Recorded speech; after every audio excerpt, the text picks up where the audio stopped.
Okay, now we're live. All right, cool. Awesome. It should be fun. Oh, yeah, no doubt. Yeah, always is. So. Oh yeah. We're gonna start out. Just got the notification. Oh, who did? I just got the notification that we're live. Oh, perfect. All right, yeah. Now everything's all running well, and we're gonna go very smoothly. Yep. There are 2 people watching. Okay, that's something. I'm actually happy about that. I think I'm one of them because I have it open on my phone. So. Well, as long as it gets views, that's all I care about. Just don't delete it this time. I won't. I want to like I said. I've been keeping down. I'm trying to make careful what I do this time when I'm uploading my videos. They help. They really do help raise your channel views. They actually have. It wasn't for these live streams. I'm almost up to like 300. So if it wasn't for these live streams, I probably would have never reached 300 subs almost. Wow. I'm at 177 currently. So. You will get there. I know you're gonna get higher, man, when you reach it up. I also I plan to do something for you actually that you won't be expecting, but I have something in mind. All right. And I don't really care about the subscriber count. I just do it because I enjoy doing it. So. Yeah, I mean, for real, for me too. Actually, all I care about is just people enjoying my content. Like, I don't like people who just like do it for subscribers and they're like, oh, I'm gonna do it for subscribers. I'm gonna become famous. No, I just do it for me. Yeah. Well, same here. I mostly just do it for like me enjoying everything. Like, just enjoying the fun experience and just having fun with it. I don't expect, like, if someone doesn't like it, okay, that's fine. If someone doesn't like it, they can go fuck themselves. Yeah, exactly. I say, hey, if you don't like my stuff, then go fuck yourself and die. I don't give a shit. Like, seriously, I care about. I just do it because I love it and I love having fun with it. Yeah, that's good. Yeah, I love that. I'm just glad that I did YouTube actually, because if it wasn't for YouTube, I wouldn't even know what I'd be doing with my life sometimes. I'd be working in the cemetery and going to high school, which is exactly what I'm doing now. So. Oh yeah. Well, at least it's actually making something, actually, unlike other people that just sit around. It's better. Do you not work or anything currently? I can't right now. Actually, I used to work at that movie studio, Silver Cup Studios, but ever since this, it's been kind of hard for me now to do anything. Well, that sucks. Yeah, I really enjoyed that whole job at the studio. It was really cool. I used to be able to meet some stars of a show. I was able to not just meet the stars. I was able to like work on the set, making sure everything ran correctly. Yeah, I was like able to see behind the scenes of how the show worked, and still to this day, I'm actually very happy I did that. That's really cool. Oh, it is actually. For me, for me, it's an experience because I'm a person who likes movies and behind the scenes in films, not just of movies but music as well. So I like to go into the depths of how they make it and what they do to do it. That's something I've always found interesting. Yeah, I think a lot of us are like that. Oh yeah, because I just want to know how they actually did it and how long it took them, like how many tries they did it, and also where the destination of where they filmed it is at. Because I'm like, oh yeah, that's where it was. Like when I found out one of my favorite horror movie franchises was recorded in Canada, I was like, oh my god, I never knew that. Oh, which one is that? The Saw movies. I'm a huge diehard fan of those films. I've never guessed that was Canada. Yeah, actually, every film was filmed in Canada. The first Saw to the 7th, and actually not just the 7th. Now I think the 8th was, but I know the 7th film also was. But I think the 8th one had to be. Oh, that's cool. Oh, it is. You see, Justin's on his way. Oh, he is? He said he'll be here in a few minutes in the group chat. Oh, yeah, I see. He did write that. Oh, okay. Oh, actually, no. Actually, that Matt said he is too. Actually, Matt said he's not going to be able to join, but he'll watch. Matt. Oh, okay. I didn't see the knot. Actually, I just saw Yeah. stuff. All right, maybe I didn't see that correctly.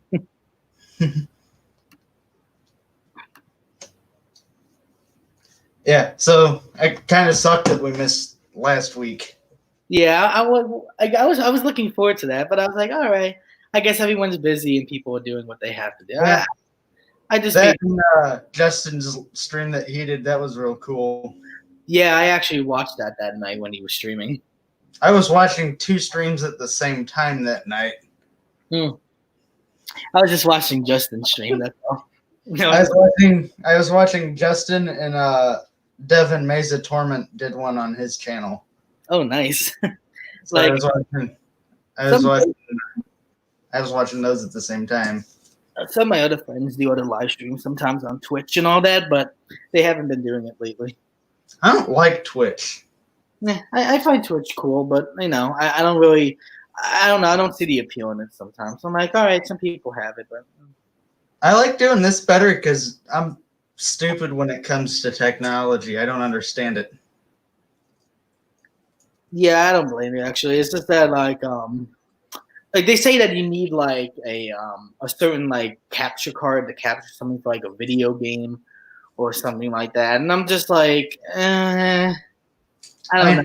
I can't afford it. What this requires for me is a webcam set up on a lamp. Now, for me, it's just my laptop. That's how everything goes. I record like a movie. No, not a movie. I record like a video on my laptop. I edit on my laptop, and I just do streams on my laptop. I don't have like all this big computer with like a giant microphone or something like that. I just can't afford all that technology. It's so much. This is the only piece of equipment I have. That's the only piece of equipment I have other than my webcam. Just that. Yeah. Just that small little microphone, right? Yeah, and it works great. Got it for $2 at an estate sale. Oh, really? $2? That's not bad at all. Yeah. It's a little Logitech USB mic, and it's not plugged in right now because I have my webcam plugged in, and I need my wireless mouse because my trackpad shit the bed on my computer that I use. Well, actually, I need to get a microphone because I want to do my recordings for those demos I want to put out soon. So that's the only reason why I want to get it from a microphone. What are you looking at? Who, me? Yeah, in terms of microphones. Just anything, just like a bland little microphone, something that looks like those ones that you see at a show and all that, the ones they have on stage, just something like that. Because I was looking on that on Amazon, they have stuff that caught my interest. Just don't go overboard. Yeah, I'm not. I have a limit of how much I'm spending. Yeah, that's good. Yeah, I don't overdo anything, like not at all. Actually, I might have something lying around. I'd have to look. If I do, I'll send it your way.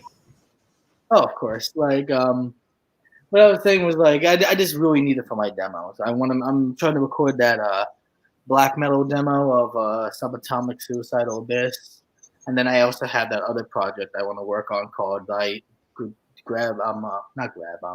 Drag Thy Soul into Thy Hell. I want to do, and that's like a brutal death metal type of project too, actually. And so those two I want to get like a microphone for, and then I have me and my friends band called we call it Anal Contortion. We're like a brutal death metal / porno grind band.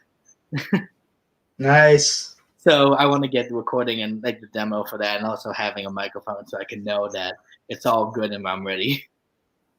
Yeah, that's always good. Oh yeah, so that's like the main thing I want to do. You can make some good money doing that. Just takes a lot of hard work to get there. Oh yeah, of course. But as long as I'm doing it and I'm actually having fun with it, then that's what I really care about. Yeah, that's what counts. Oh yeah, of course. like I already have all the tapes and everything already like written out and stuff. So I just need to record that out. I just want to take a picture, and then after the picture, Jim. Yeah, I know Jesse's making the logo for me. Actually, like he's working on that. So that's basically going to be a part of it. But then also we have someone else coming. What's up? Hey, Hey, Justin. Justin. Oh, that was weird. How you doing? Good. How are you guys?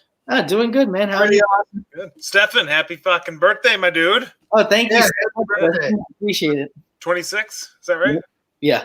Nice. Happy birthday. Thanks, man. So what's going on, guys? Been doing well. Actually, I've been keeping myself busy and all that. So yeah. Nice. Nice.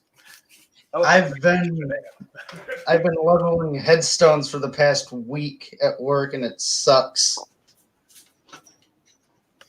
Even what? We've been leveling headstones. That sounds like fucking physical ass work.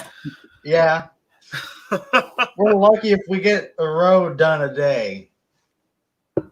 Now, what do you mean leveling? Like You go at them with a shovel, you pry them up, put dirt under them, jump on them, make sure it's not moving, and then if it is, you put more dirt under it until it doesn't move anymore. oh, so like making them steady, like where they're not sinking down Yeah. or whatever. And Oh, we're okay. moving them, so because they come out of alignment over time, we're running a string line off of them and making them all straight again. Gotcha. I still think you have the most metal job out of all of us, man. Yeah. We're in a fucking graveyard. Kind of boring and really metal. All right. One thing I gotta say, Justin, I love that Blood Incantation T-shirt you're wearing. That's Oh, thank you. Yeah, that is awesome. yeah. Got it at the show. They played. Man, there's a lot of people there. It was in St. Paul. A bunch of opening bands. Blood Incantation and Immolation was the main act. But yeah, it was a killer show. There was like not a lot of people there though. I don't know why. It was a Sunday, but I thought Blood Incantation especially. I mean, Immolation's obviously been around forever, but that would be huge. But it was cool. It was intimate. Yeah, that would be neat. Oh yeah, no, I saw Blood Incantation on the Decibel magazine tour last year with Cannibal Corpse, Morbid Angel, and Necrot. Nice. That was a really good show, actually. That was like my third Decibel magazine tour I went to. That's quite the lineup there. Oh yeah, that lineup was great. Cannibal Corpse headline, Morbid Angel was the other band, and then it was Blood Incantation and Necrot actually all together. It was like a huge, big death metal Decibel magazine tour. Sick. That's badass. That is sick. Oh, it is actually, and also it was the first time ever in Times Square, New York, where that's where it was at the PlayStation Theater, where in those big like, if you've been to Times Square, you see like all these advertisements everywhere on signs and all that.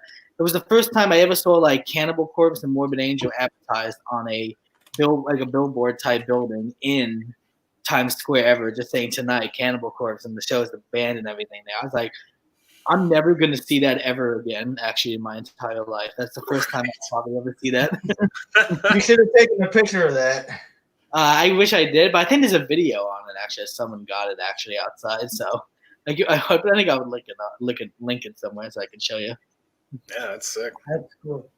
It was, actually. I didn't have, like, a good phone at the time, so I couldn't do anything, like take anything or have any pictures or footage. Yeah. I dig your Look Mortician what I shirt. got, Justin. Opticon shirt. Oh, yeah, man, that's fucking sick. Oh, yeah, that's good. He sent me like 6 of them. Oh, wow. That's awesome. Yeah. Hold on to those. They'll probably be worth some fucking money at some point in time.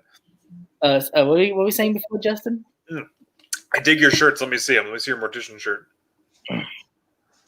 That is awesome. And the Panopticon one? Yeah. Just Also- got that yesterday. Also, if you look closely at the skull. Oh. Is that a mask on it? Yeah. Did you put that on there? No, the band did that, actually. It was on their website. That's fucking awesome. I love it. Yeah, I had to buy it. I was like, oh my God, that's amazing. That's the first time I think Mortician ever did that. Hey, just a heads up. It probably won't be for a while, but like I said, I'm the DD for my girlfriend tonight. So if I get the text to pick her up, I might have to hop out for a little while and come back. I only got about an hour, so. I mean, I've got all night. So I don't. Hey Justin, you can join me. We can have a good chat. Hell yeah, make it chill. No, I gotta be up at 5, so. Oof. Yeah. That sucks, man. I don't mind. As long as I get to be stupid on the weekends, that's all I'm concerned about. Yeah. Oh yeah. Well, that's been with this. I mean, I had a nice regular schedule. Like I worked from 8 to 4:30. Whenever I was at work, and that was nice and stuff. But now I'm slipping back and I'm like, I'm staying until 4 or 5 in the morning, getting up at like noon. Going back to my college day schedule. It's terrible. Oh, I mean, what else is there to do? Yeah. Well, it's hard to get up when we also just bought a new bed. It's like our most adult purchase we ever made, but we got one of those, just went all out. Tempur-Pedic, lifts up and down, and all that shit, like $5,000. And dude, it is worth it. It's one of those stupid things that's like, bed, whatever. Holy shit. It's fucking amazing. I know. My parents have one. And it's awesome. Nice. That's awesome. By the way, Justin, have you been listening to anything good lately? Because I remember you said that you were listening to that band called None. Yes. Of course, I love them. We'll pre-order the next release. I think they're going to release all of them, it looks like. That Hypnotic Dirge Records. So the Maggot Stomp stuff, you probably saw I did the video of that. Yeah, that's good shit, man. I really dig it. What style of death metal be? Is that like a genre of death metal? Like what do you like? What type of vocals and guitar playing are you hearing from it? Like I don't know. It's I mean, maybe a little more noisy. So I wouldn't say technical. I mean, solid playing, technical, vocal wise. I don't know how you describe it. It's not like high pitch. Yeah. So it's not like there's like that like I don't know. It sounds like you got something stuck in your throat, like gore grind shit. Usually has that really kind of gross sounding vocal. It's not that. I don't know, man. It's good. Yeah, it is. But boy, that is a label that has a sound. Oh yeah. They all are the same. And they're selling it extremely well too. Oh yeah, really good with all their releases. Like a lot of the bands that they have been having so far, I've been falling madly in love with each and every single one of them. Yeah, I mean, hell, last time Justin was on, we made him go broke talking about Maggot Stomp. Yeah. Well, I did. I think I dropped something close to. Well, it actually wasn't bad for the 8 inches. I think it was total like $50 or something. That's not bad. No. Well, they're out of a lot of stuff too. I saw they just released a new band today, and there's some other stuff popping up soon. But that one band, Single Sugar Bug, sells out like that. It's ridiculous. I know, and that's the one band on that label I'd heard of before, and I was like, "Oh shit, this is where you can get it." Of course, everything's gone. Yeah, I think everyone bought T-shirts are gone. Yeah. Good God. I just dropped a bunch of money last night on a new band I found. Let me see what their name is here. See if you guys have heard of them. Oh, One When I Get Paid Again. Have you guys heard of Us.So Trillium? Us.So Trillium? No, I don't believe so. Okay. No. That's another one. This other band, let me see. Sutra? I've heard the name. Okay. I'm not really familiar with them, to be honest. I'm not familiar either, but I know I've heard the name a couple of times.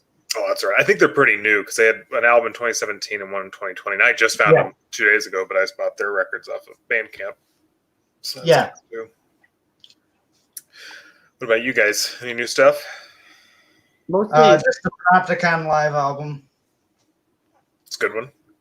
It's awesome.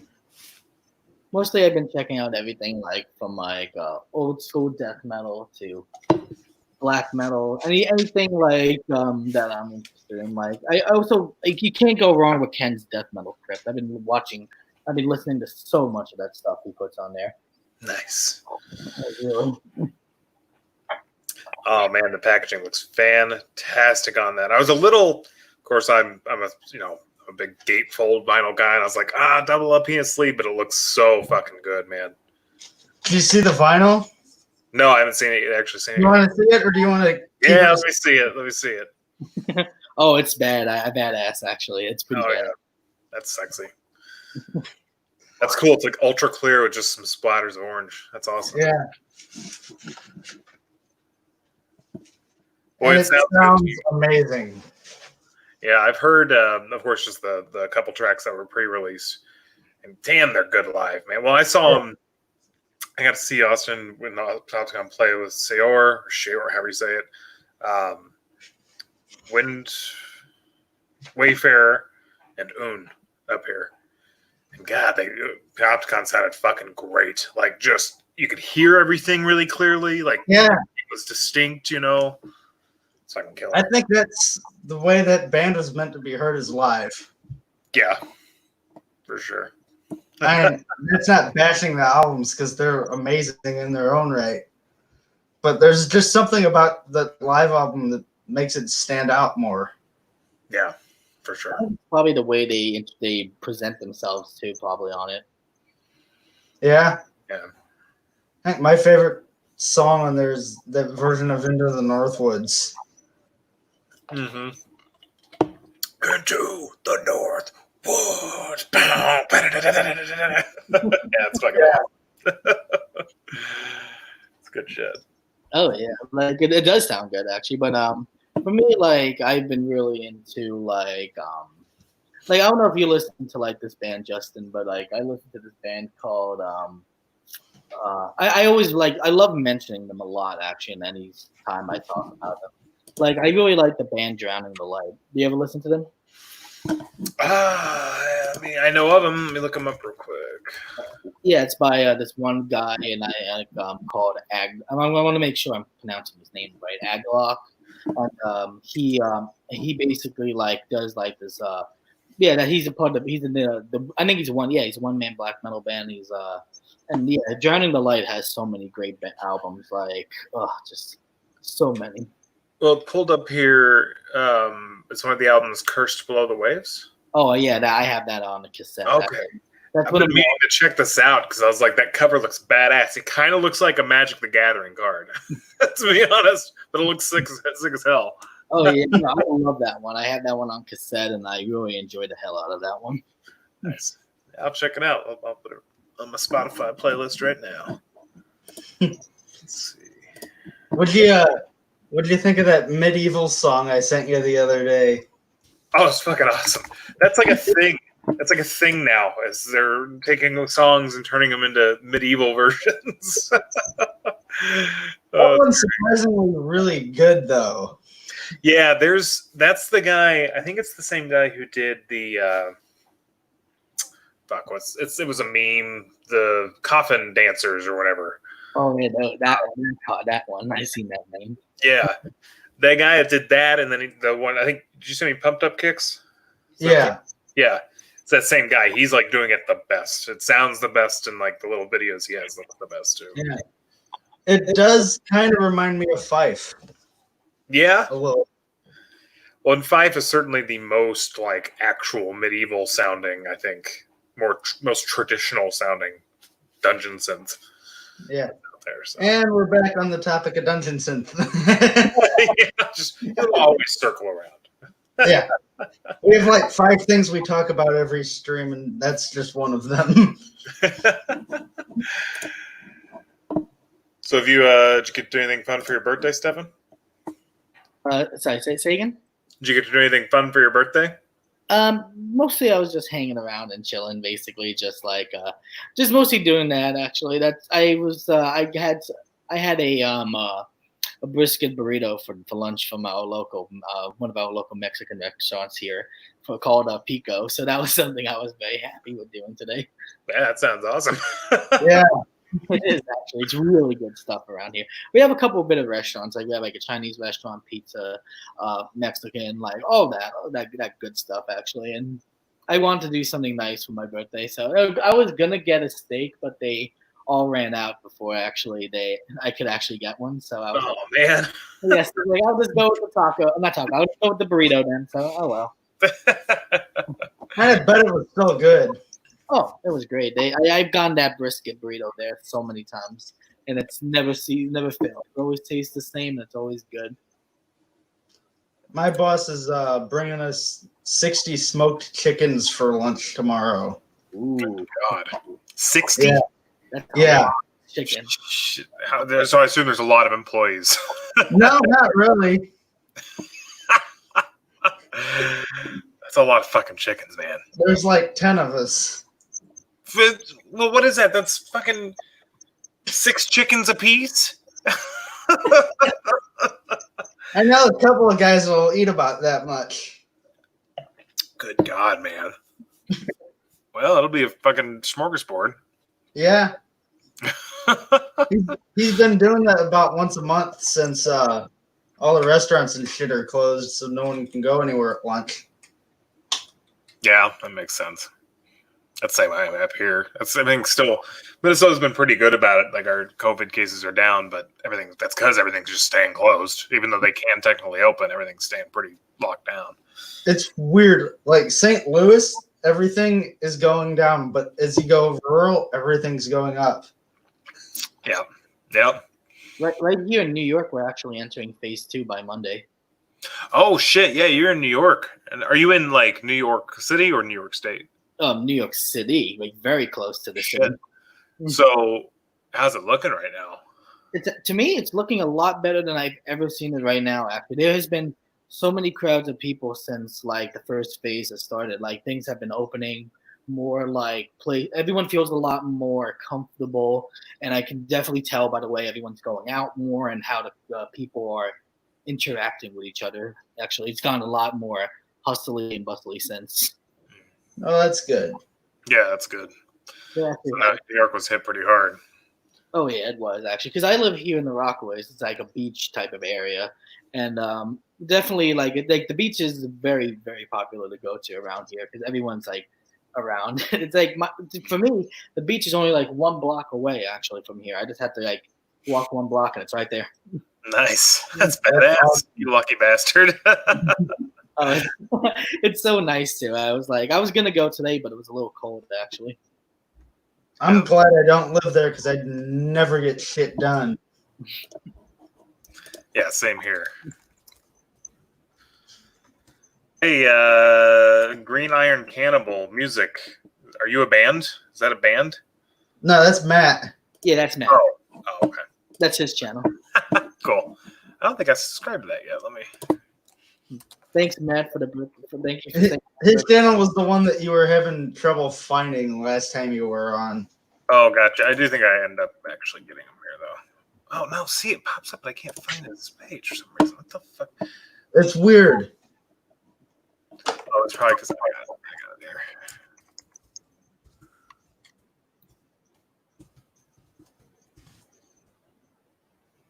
I'll try to find it again later. I think I subscribed to it. Anyways. I gotta grab another soda. I'll be right back. We'll go right ahead.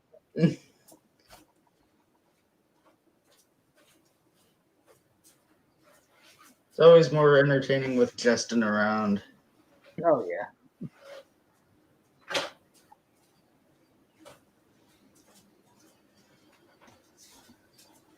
Trying to think of shit to talk about. Well, let's see. Do I have anything? I've been trying to go through a bunch of my... I was thinking the other day, and it's just such a bitch to make an app, but I know a guy who lives back in Chicago, and that's actually what he does for a living, is he's involved something with developing apps. I'm like, I would love to have an app where you could either upload your discography or just start it new, but have your full discography available in this app, categorized, and you can just hit a shuffle button, and it'll say, listen to this album, and it'll just pick an album out of random out of your collection, and then you would listen to that. Because, I get fucking stuck on the same, songs, man. And when you've got them all crammed, like I've got, I think it's a double LP or whatever, will smash a single LP where you can't really see it unless you're looking for it specifically. So I want like an album randomizer. That'd be really cool. That just brought a random question in my head. How long of a drive are you to like Rockford? Me? Yeah. I don't know, actually. Let me see. Who that is. I mean, I'm pretty much in Minneapolis, and we're moving almost right downtown. So, it's not too far. It looks like maybe. Rockford's a little south of Chicago, kind of that area. Oh, okay. So I lived in Chicago. I live in Minneapolis now. Right. Let me see where it was in Illinois real quick. Rockford, Illinois. Oh, actually, not far. Because we lived in Chicago. We lived in Cook County, but it was like north and west. So, what was that? Probably about an hour, maybe 45 minutes. I'm going to kind of be up in that area in the next 2 weeks. My grandparents live in this little town called Oregon, which is just south of Rockford. Gotcha. Let me see. Oregon, Illinois. Okay. Yeah. Kind of know right where that is, off of 2. Yeah. Well, you can get. I mean, if you want to go into Chicago, you're pretty easy shot there. Yeah. Up to 90 or 88. Yeah. It's like an hour drive? Yeah. Hell, maybe shorter. About an hour. Although my grandparents' neighbors took his grandkids 2 hours to get home last summer when they were out there because of a storm. Yeah. It kind of blew up right in front of them. Wait, say it again. Sorry, I was looking at the map. What was that? It's about an hour drive, but it took my grandparents' neighbors' grandkids 2 hours last summer to get home. Oh. Because the storm kind of just blew up in their face. Yeah. Also, if you hit the traffic, man, Chicago traffic at rush hour. I mean, one time we were coming home from Missouri, and we were probably still about a half an hour out from the city in regular traffic. But once we hit that, and we're saying we can't even see downtown, and there was still wall-to-wall traffic out on the highway. And it took us like 4 hours. We were a half an hour away from the city. It was insane. That's ridiculous. Yeah. God, and when Katie graduated, because it was the same time all of the schools graduated in Chicago. So it was college, high school, everything. To get an Uber from where we were to downtown, a regular Uber might be $12, and an Uber pool would be like $6. Any Uber, they were charging $300 to get downtown. It was insane. So we just took the L. That's crazy. Now I had that kind of experience once. Actually, I remember working when I was like my first day of working in a TV studio. Actually, when I was it was like last year in it was definitely October. Actually, yes, October. I remember what day it was. I actually had to get an Uber to bring me home from all the way from in the city, and the whole entire trip actually it all costed me like $200 something just for me to get home. Damn, yeah, that's nuts. It was. How far was it?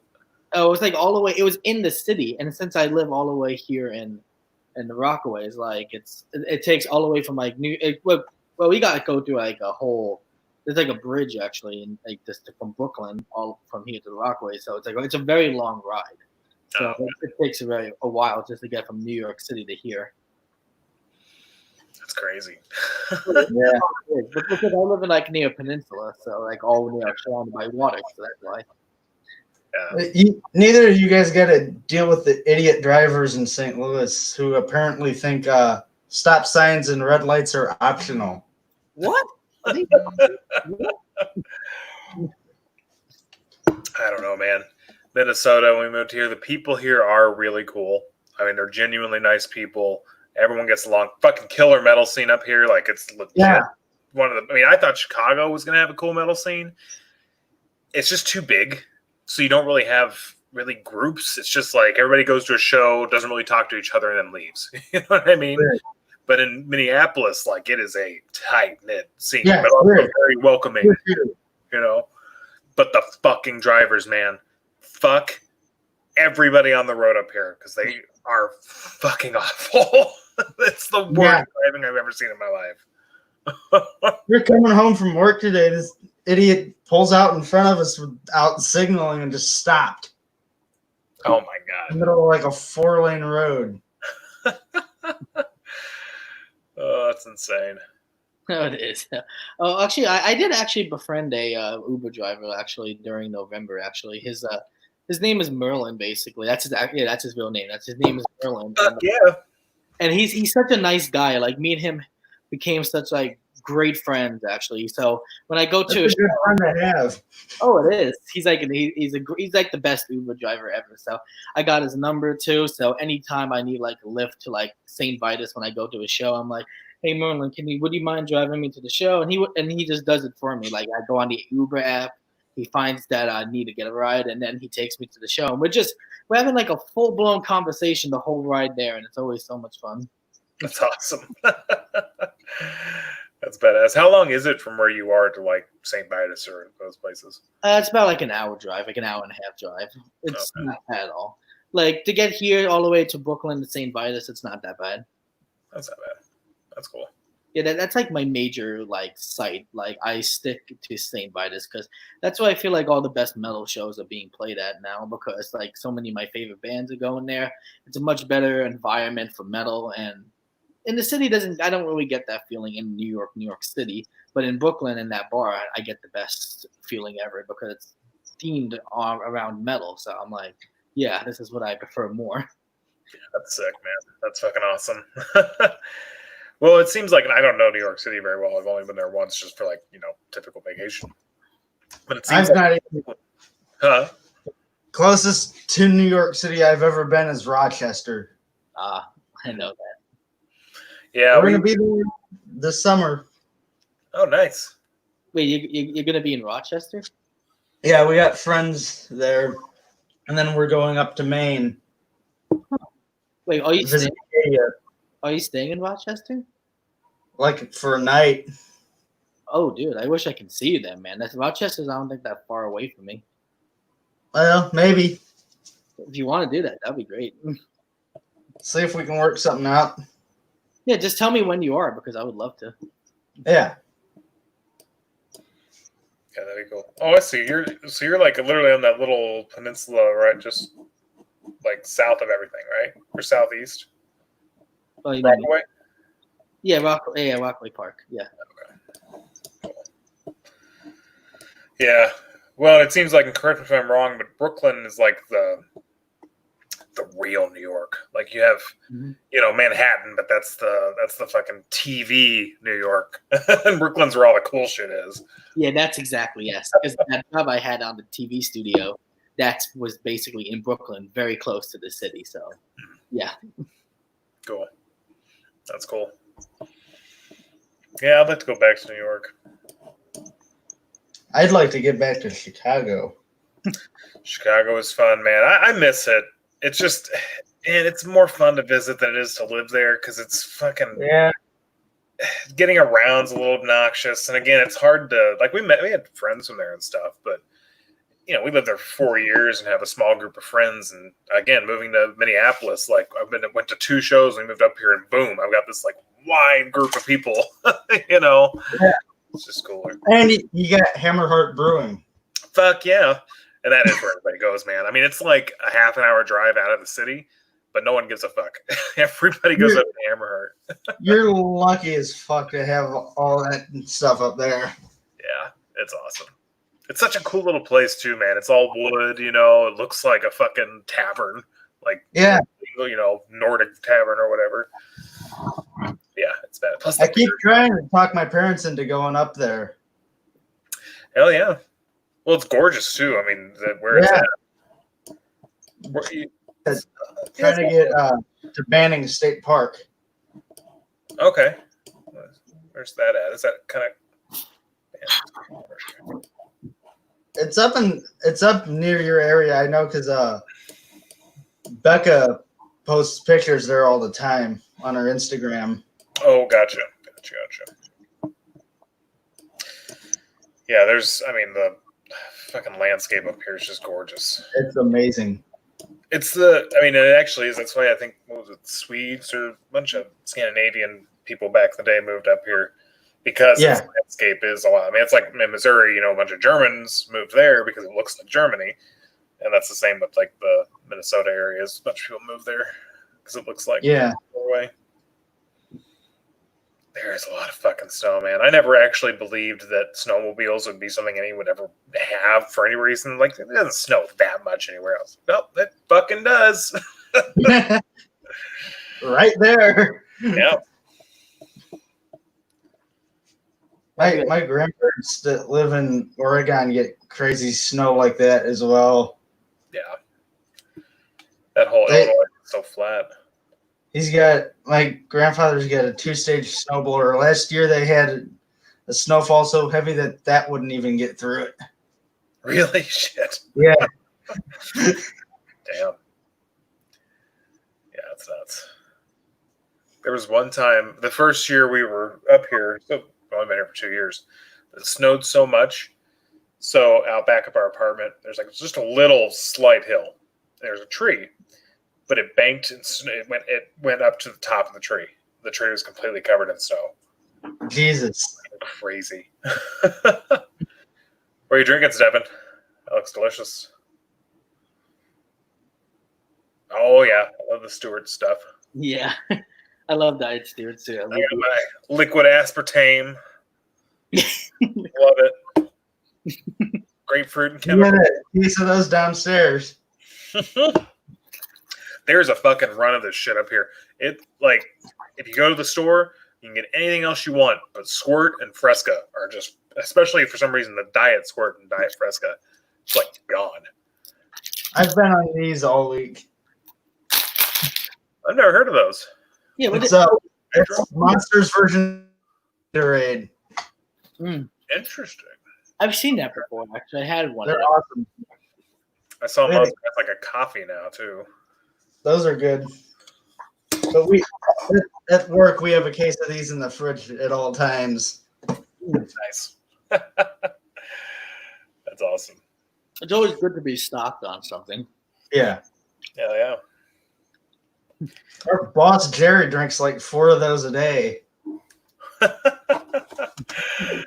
That's awesome. All right, so some metal stuff. What has been your go-to album this week? I've been listening to a lot of. Panopticon. Good choice, as always. Yep. What about you, Justin? Me? Fuck, I should have an answer for this. I asked the question. Fuck. Oh, I will actually just head out because I'm going to do a video of some of the early bands I got into, but Intronaut and Cult of Luna were two I pulled back out. I hadn't listened to in a while. It's both. Here, I got them here. I grabbed.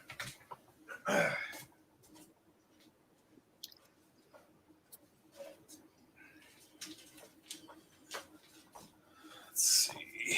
So I've got Cult of Luna, Somewhere Along the Highway. Stellar album. And Intronaut, Valley of Smoke. That's quite the album cover. Yeah, this is a good band. It's prog, and it's fucking like there's some math rock shit on here. Like there's, but this one actually had what's the bass player at Tool's name? Justin something. You guys know? Let me see. Crap. I can find it real quick here. Justin Chancellor, yeah. He actually played a guest spot on this. So, killer album. Worth checking out. They had other stuff that's decent, but this is my favorite one from them. Cult of Luna, you guys know of them? Oh, yeah, I heard the name, yeah. I've heard the name. Yeah. It's killer stuff, too. I don't know what vein of metal you call it. It's prog, it's classic rock. I don't know. It's about all sorts of stuff.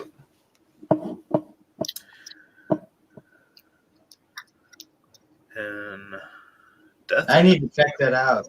Yeah, I'm gonna make a list while we're on here. Death and Dissolution. There's been this one band I've been listening to for the past couple of days now because I really like their music a lot. Oh shit! Sorry. Sorry. Go ahead, Stefan. As I was saying, there's a band I've been listening to recently for the past couple of days. I turned my volume all the way off and couldn't hear you. Oh, no, what I was saying was that there's a band I've been listening to lately for the past couple of days now called Rotting, and their album Crushed. I love those guys. Check that out too, Rotting. That sounds familiar. They're basically on Spawn of Death Records. Okay. And like I just love that album. And then they have another album actually too. Like it has like a whole bunch. It looks like a church, and then there's like a whole bunch of gravestones, and then there's like skeletons everywhere. That's another album they did, which I really love. Sounds like my kind of thing. Yeah, they're great. They're brutal death metal. That's one thing I love about them. They kind of remind me about Regurgitation a little bit, but Regurgitation's a little bit heavier. Gotcha.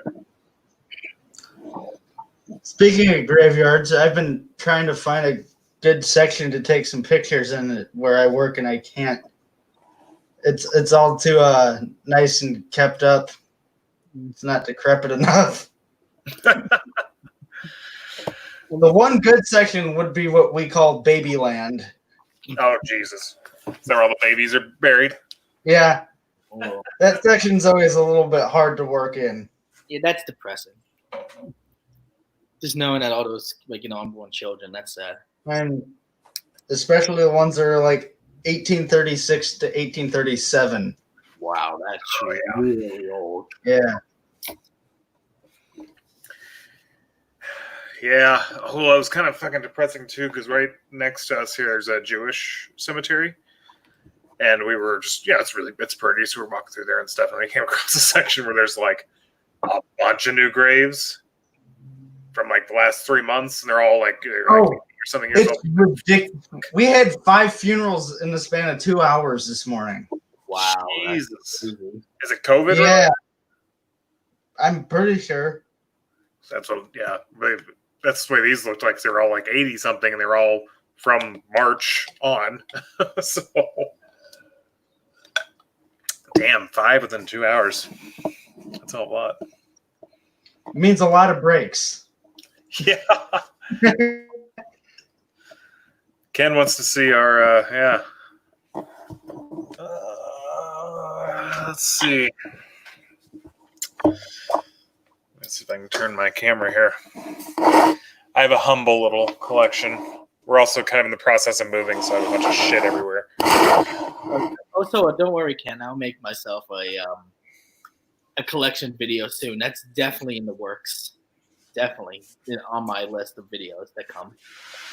Yeah, I want to see both of you guys' too. I have the best I can do is my room tour video because I can't move my camera right now. Yeah, I want to actually get I'm using the Mac camera that's on my thing, so I want to get one that clips on or whatever. But yeah. Voila. In the new place, I have a real studio, and all this stuff will be in one room, and I can put up my posters and shit. I bet you're excited about that. I am very excited about that. On a web camera, I can't move it right now. Oh, that was you. I was going to say that. Yes, I'm very excited about that. I got the sick flag. I don't really have any flags. I've got a lot of posters from shows. Ooh, nice. But this one. Ooh, nice. Awesome. I like that one. That's nice. Yeah, they were. I thought they was gonna have a bunch of them, but they sold out really fast. So I was really excited to snag one. That is one of those bands that is just so fucking good. No matter what era you listen to. Yeah, I really like. Let me see. I've got most of the stuff here. I don't have any of it, and I need to fix that. Find it. Here we are.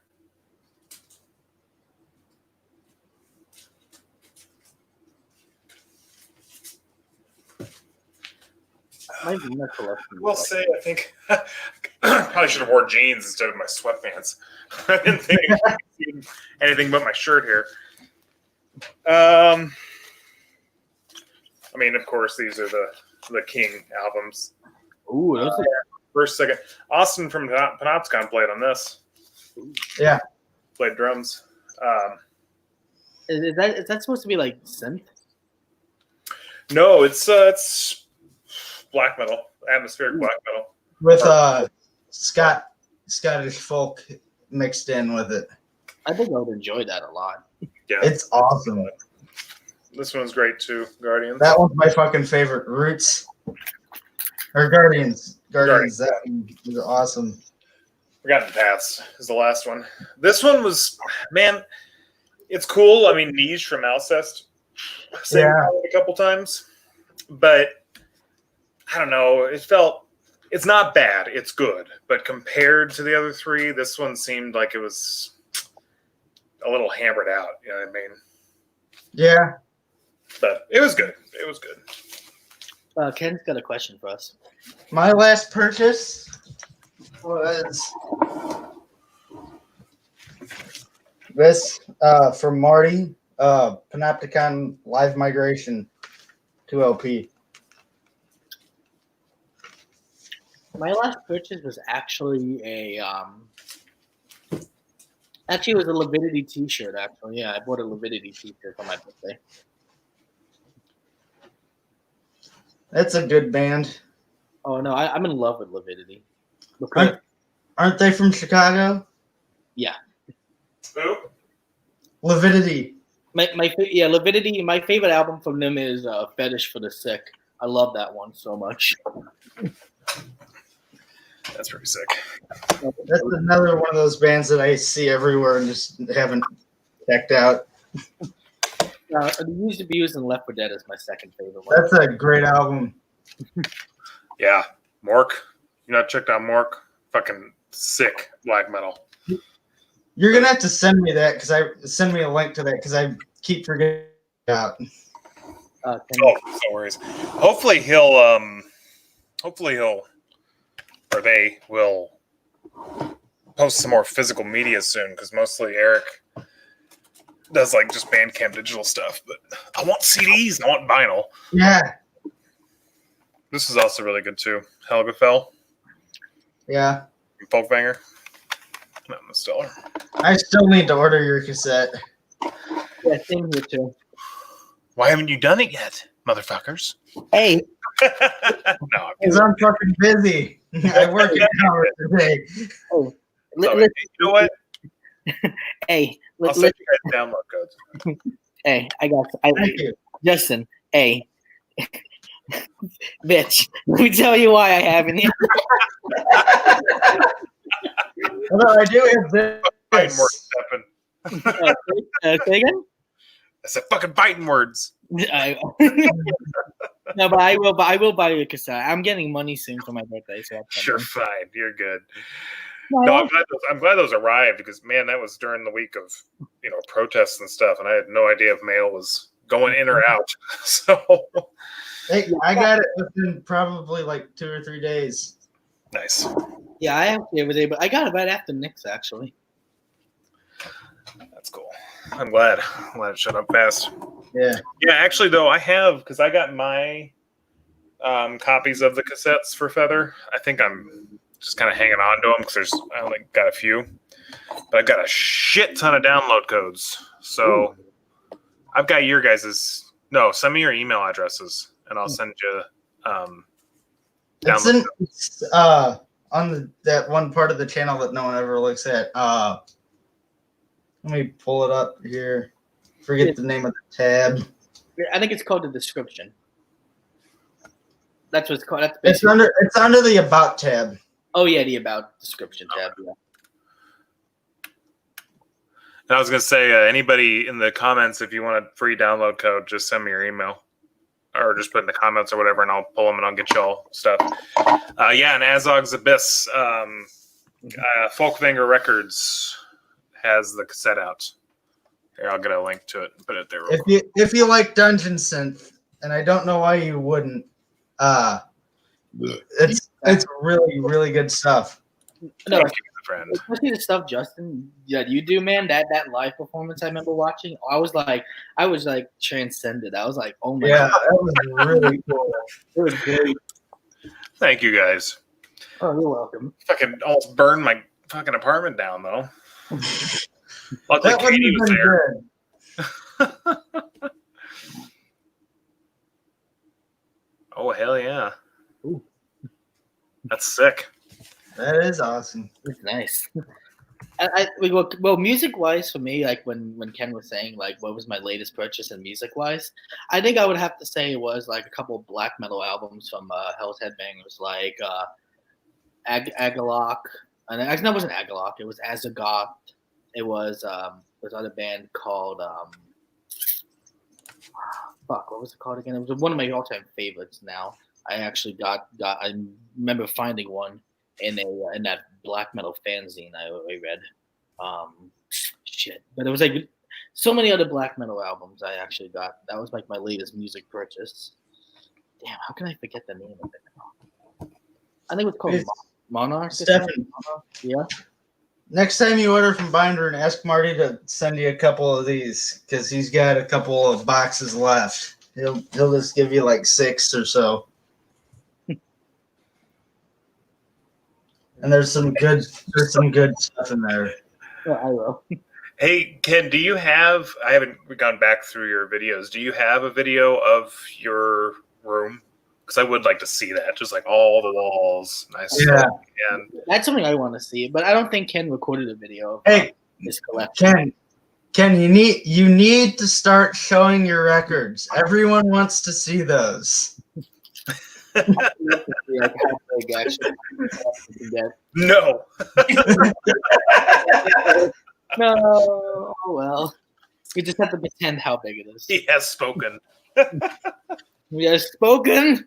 And we're not going to stop bringing it up until you do it. You know that. Hey, I'm going to go rock the piss. I'll be right back. I think all the demos that Ken puts out on his channel are basically like how big the collection is. He's got quite a lot.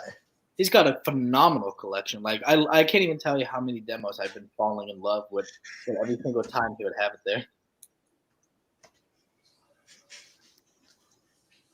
Man, he's pretty insistent about not doing that. Everyone wants to see him. Just fucking show him. If he doesn't want to do it, don't force him, man. No, his thing is he doesn't think anyone wants to see that, but I can name at least 10 or 20 people that do. I want to see him.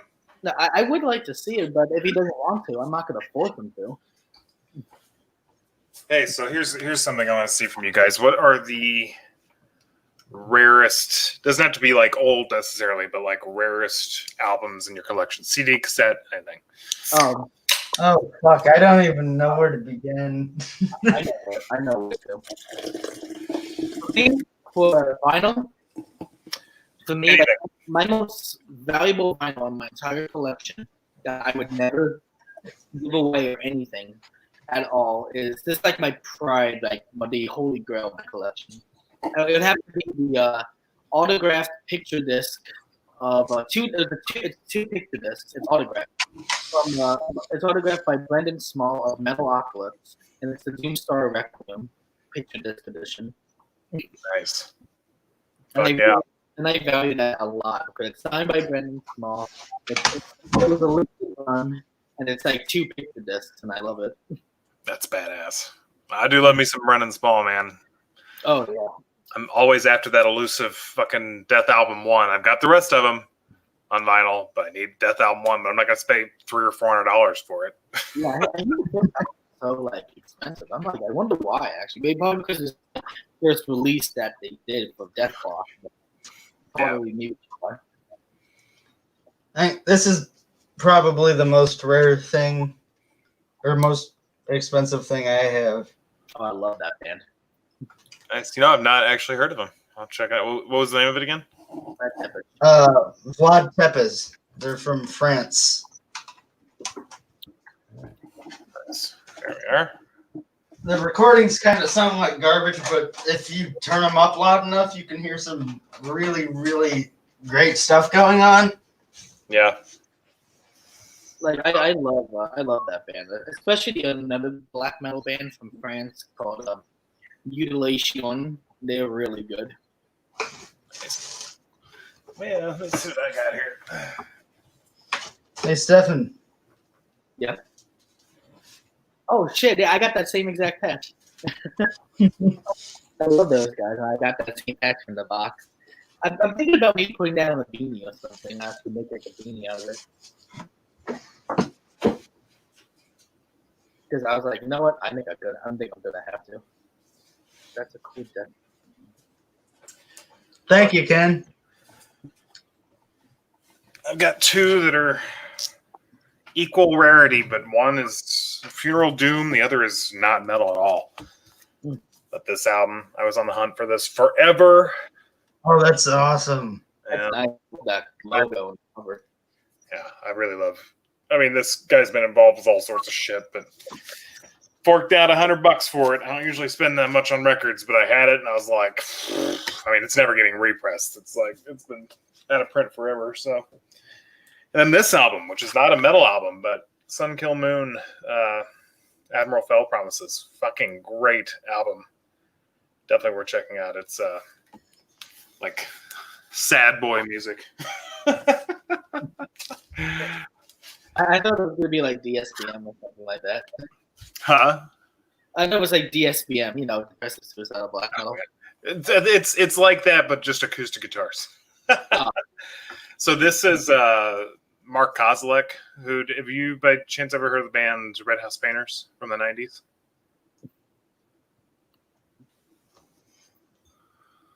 Good God, man. That is, God. that is awesome. And he comes in, he's like, shame on all of you. Look at my badass shit. See, people do want to see your shit. You just make a separate channel and show it there. Want to see it? Oh god damn! Oh man, Zog Nice Forbid, one. know your pain, man. Folkbanger has some killer stuff.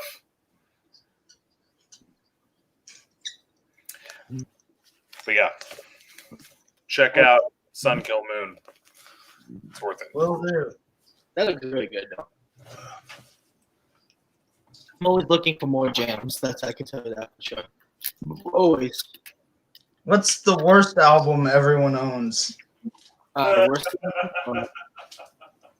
Yeah. I kind of got out of this band now ever since they made that new album back in 2016, I think it was. Suicide Silence. I kind of was like, I don't really care for these guys anymore. The worst?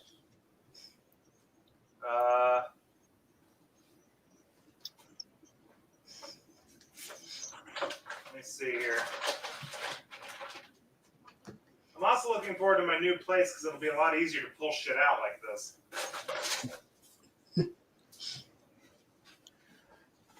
I don't give a fuck. I still love this shit. Oh, what's that? Blink 182, man. Pop punk from the early 2000s. I grew up on those jams.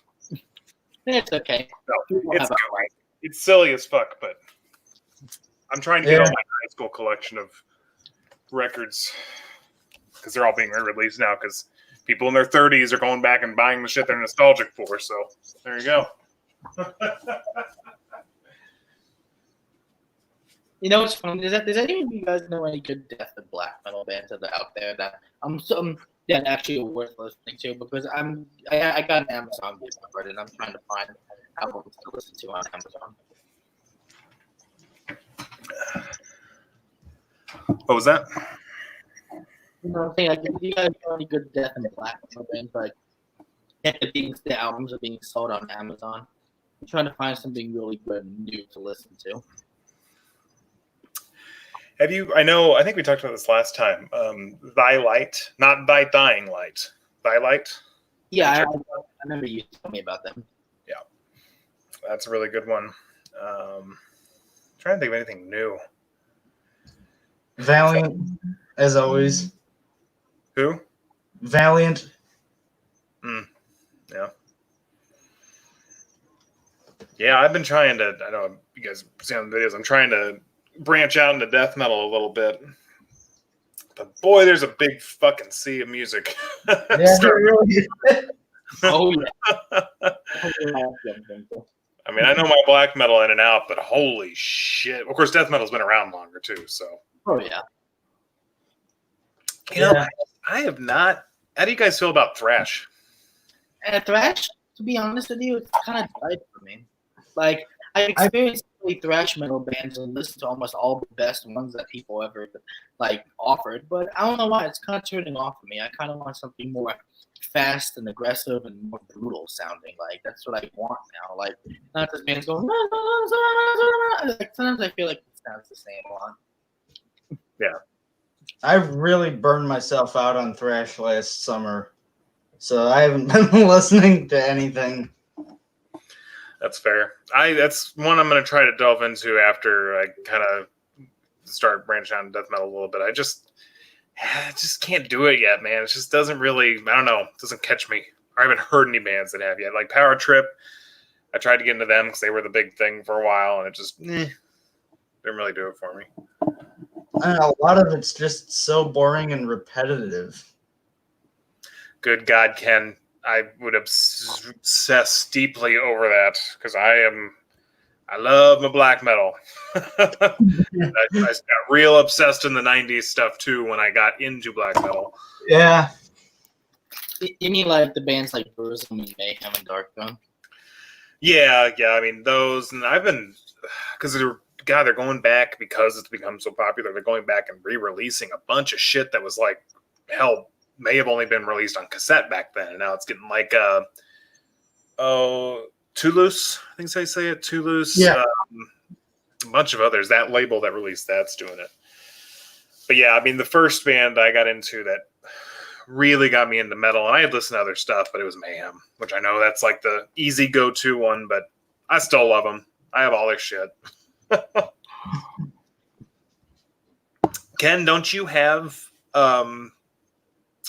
the Pure Fucking Mayhem demo from Mayhem, the cassette? I feel like I saw that in a live stream or something. I think He probably does. He probably has 4 copies of it.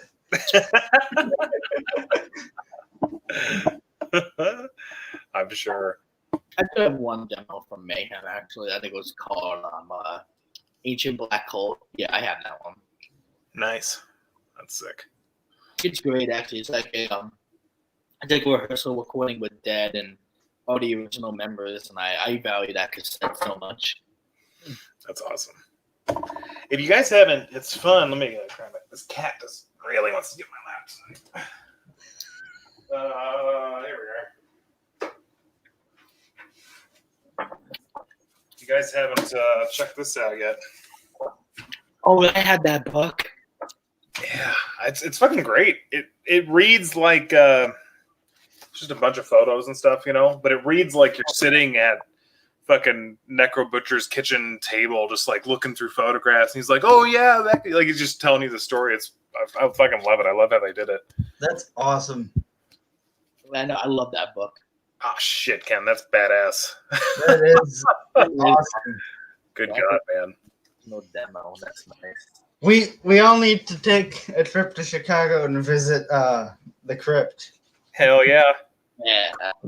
Hey Ken, did you? I know you're. Bring a bunch of big duffel bags. Oh my God, man! I didn't know he was in Chicago.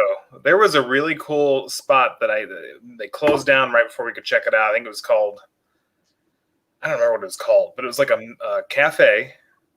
and the dude that was running it had like a bunch of artwork from bands, like original paintings of metal albums, and he had like a great collection that he was selling there. And they had a bunch of, OGs and all sorts of things, but we missed it right when I was there. But I don't know wish I can remember the guy's name. Yeah. Actually, before when I was saying about my original purchases, I just remembered something. I did purchase some things, and I have the CDs right here. I actually have this. Hang on, cut out a little bit here.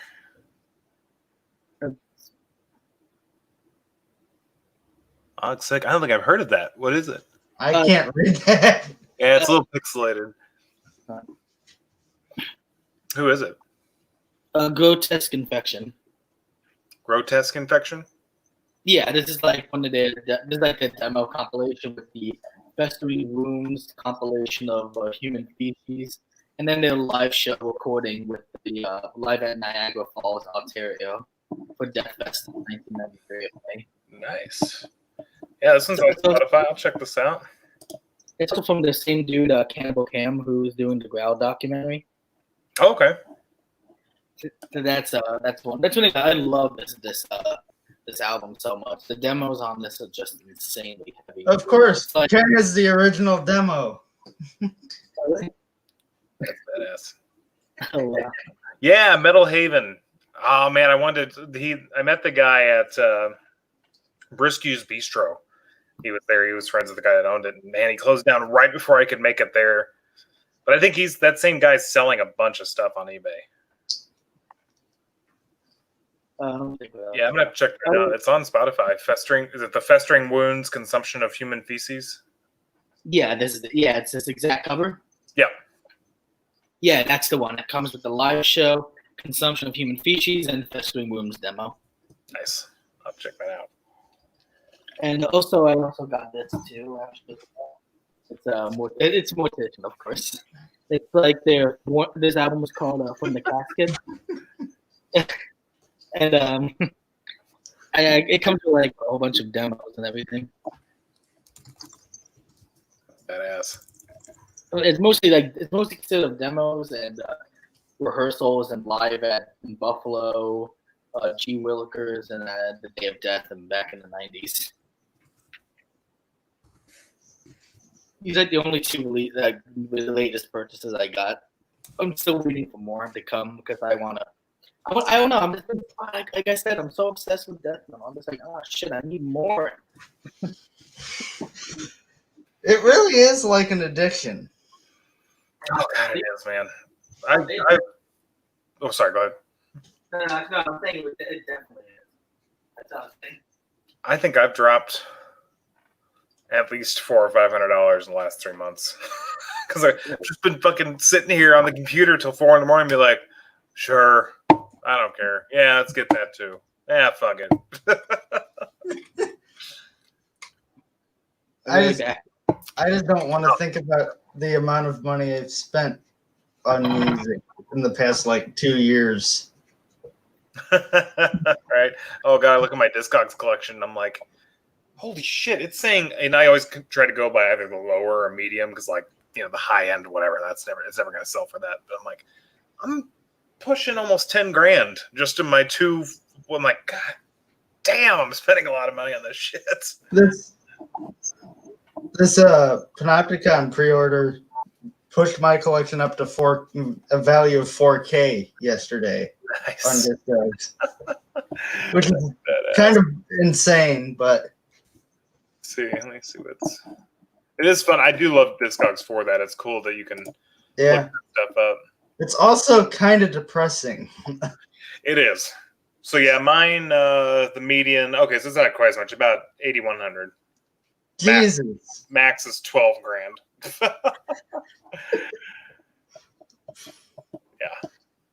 Mine is pretty puny compared to that. Oh, that's all right. Just keep going. I mean, I've gotten to the point where I don't really go out anymore. I don't go party and stuff anymore. So I'm just like, I'll take that $100 I was going to spend on the weekend to go out and party and just buy shit with it. Right.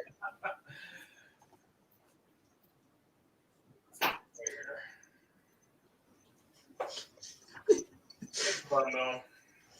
Ken says you can't put a price on happiness, and records make me happy. That's right, Ken. That's true. Records do make me happy too. Anything, records, vinyls, cassettes, CDs. Nice, Zogs. I feel you. What'd you get from Hell's Headbangers? Yeah, what'd you get, Isaac?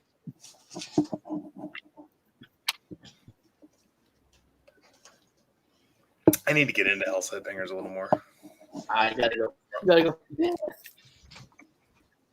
And because there's a bunch of little labels popping up, and they are releasing some really cool shit. I think we talked about this last time I was on here, and I keep trying to get on Death Cult Productions when they keep releasing stuff because I want Lamp of Murmur. I love that fucking band. It's that underground black metal project.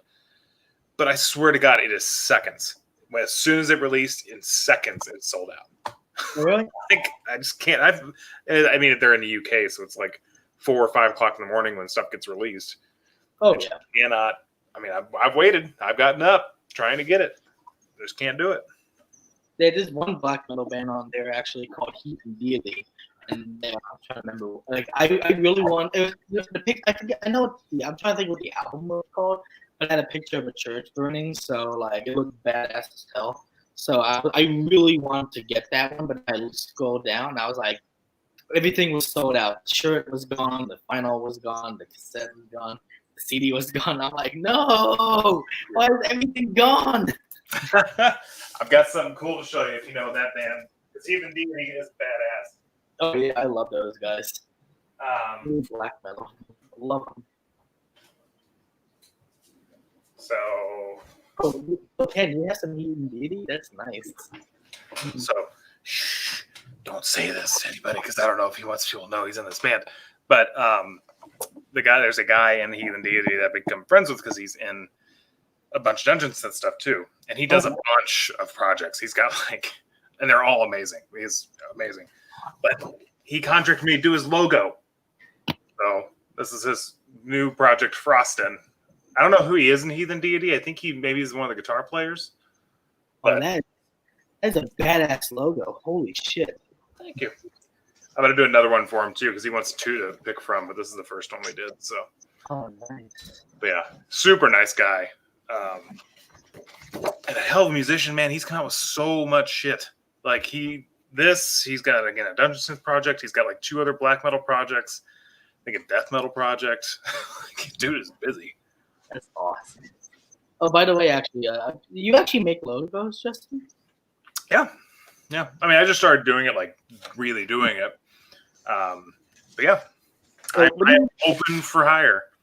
Well, actually, yeah, that's what I was gonna say. Can you mind helping me with with logos that I have because I have some projects that are coming up that I really needed, in a certain time, actually. Absolutely. Just shoot me an email with if you already have drawings or stuff, I can go off of those, or if you just have a general idea of things based on or whatever. Yeah. Oh, yeah. I have ideas, actually. I do. I already know what I want to look like and everything. Perfect. Yeah. That's awesome. I am down. I'm absolutely down. I have to finish his second one. I think that's it. I think I'm all caught up after that. Yeah, that should be it. So, yeah, just shoot me an email with your ideas, and we'll go from there. That'd be cool. Of course, I would really appreciate it because I already almost got all the equipment I need for recording. I just needed the logo and everything, and I'm all ready to go. Gotcha. Yeah, it's fun. Logos are fun to do. Just sort of get absorbed in them. I like them. I like when they people like more grody logos because they're funner to draw. Because there's less. I don't know. It's just little. You just kind of let your mind wander a little bit. But people who want the really nice, slick, beautiful logos, which look amazing, fuck, those are hard. Because you got to really balance it and make it look perfect, Oh, yeah. So, all right, let me see what everybody's saying here. Oh, yeah. 10 CDs for 50. Nice. That's sick, Zog's Abyss. And Ken, is that Heathen Deity that you have? The first demo and the EP? If so, those are fucking hard to come across, I think. Well, if it's hard to come across, Ken's got it. Right? I think it was the first live stream I saw, and it was when was it Tanner from Obsequii? Yeah. And I think Ken was on there too, and they were going back and forth. Everybody was showing their demos off, and I was like, "Holy fuck, man!" Tanner's got quite the collection. Yeah, he does. He's got some really rare shit in his box. Nice. That's a sick gun. That's badass. You have that from Heathen Deity. Yeah, that's awesome. Like, I love demo bands. Any bands. I don't know, I'm just really into demos. It's just I like to know how the band sounded before the original sounded and how they changed. Oh, for sure. It's fun. Like, one of my other valuable records that I have is I have two. I got them off of Hell's Headbangers last year. Now they're considered to be some of my most rarest vinyls and that I'm falling in love with. I got the Mayhem demo of, it's not like a demo. I think it is, actually, yeah, it is a demo recording. But it's like the demo, it's a picture disc demo of Mayhem, of Lord Satan's Mysteries, actually. And it has like pictures of like Dead's drawings on it, and it's like a few recordings of the mysterious Dome Satanist days before the final one, before Dead killed himself and everything. So I have that, and it's great. I love it. And also, another one that I really value a lot because I'm a huge diehard fan of this band myself, and it's I got the original recordings of on picture disc vinyl, original recordings of the Cannibal Corpse Created to Kill sounds. Fuck yeah. That's awesome. Oh, it's great. I love that picture disc. It's like, you can definitely tell it's like a bootleg looking at, because like it's not an official release because they changed it to file, which I know. So I'm actually proud to have like that picture disc vinyl of the recordings of the original Created to Kill, what it was going to sound like. That's awesome. To me, I really love that a lot, and actually, really, really do. Jesus, Ken. You're making me want to give up, Ken. We need to stop. That's the label off of the record with a knife. That's nice. I mean, like, seriously, you're the collection as a whole. Like, the entire collection should be, like, given to the Smithsonian. Whenever, like, someday, hopefully long in the future, you know, when we all inevitably meet our end, your collection should be a museum. It really should be. I agree. Or here's an idea. He should start charging people to come listen to rare versions of albums that he has. There you go. That's sick. That is awesome. I'm a huge diehard fan of Burzum, so I love anything that comes from him. I know. I'd like to get that. They repressed it once. I want to get the full cassette box set. Oh yeah, I've seen that before. I think I posted that on my Facebook page, actually. They were coming out with that. It looked really nice. I wanted to get two. It was not expensive. There was, I don't know where I found it. It's not a like super underground label or anything, but someone put out all of the Rotting Christ demos on cassette in a box set. Oh, yeah. It was all the original artwork and everything. I think it was only like $40 or something. That's awesome. That's a hell of a deal. Yeah. Well, it was like I think 6 or 7 cassettes. Ooh. Yeah, that's a really good deal. Yeah. Love it. That's like how fun Ken is. You're just a fun guy, man. Yeah. I loved talking to Ken and interviewing him. It was like literally one of the greatest interviews I've ever done. That's awesome. Did you see his interview with Ken, Justin? You got it. Awesome. It was great. I loved doing that one. Badass. I'll check it out. I'm still making my way back through people's feeds. So. Oh, yeah, I'm uploading a few new videos soon, actually, as well. I just did 2 other interviews that All right. Well, if you like an interview to be 3 hours long, have fun watching it. Oh boy. Yeah, I was talking with the guy from Reaper Metal Productions actually for that long. Me and him just kept on going back and forth on so many things. That actually, it was just so much fun. That's awesome. It really was, and he even came up with a fun idea saying that he wants to like work on like a silent horror movie with me. Badass. That'd be cool as hell. I'm actually happy about that. I was like, really? That's awesome. I would love to do that because I'm a huge fan of horror. So I'm like, why not? You know? There's I can't seem to find him. I heard it again, live stream. Who's the guy who posts live videos? His name's Black Metal something. Black Metal Troy. Is he just like trashed? Yeah, it's hilarious. I've watched it a couple times. Like, what the fuck? What the fuck? Yeah. I commented on a couple, and he was just like, he was slurring his words and not entirely coherent.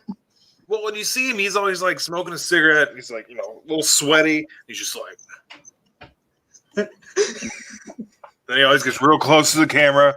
Like, I love that guy. I don't know what his thing is. I can't tell if it's a shtick or if it's just his life.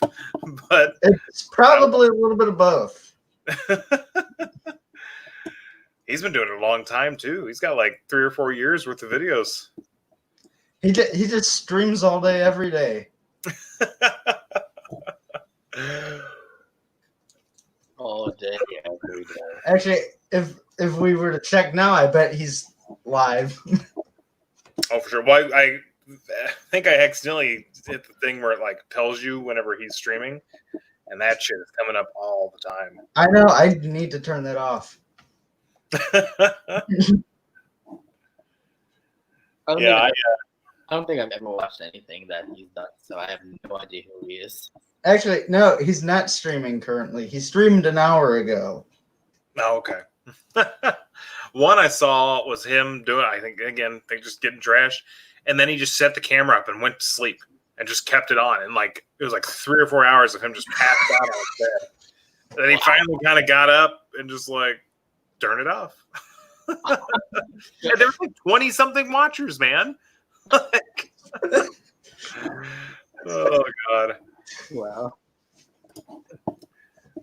It's fucking nuts. Oh hell yeah. I fucking love Abruptum.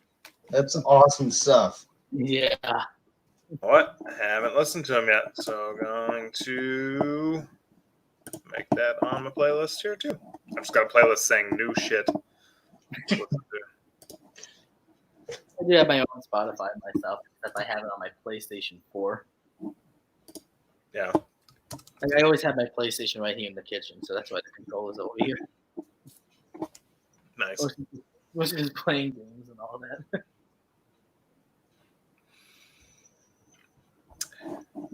I do like Death-like reviews. I like your background too, man. I like all your posters. Thanks.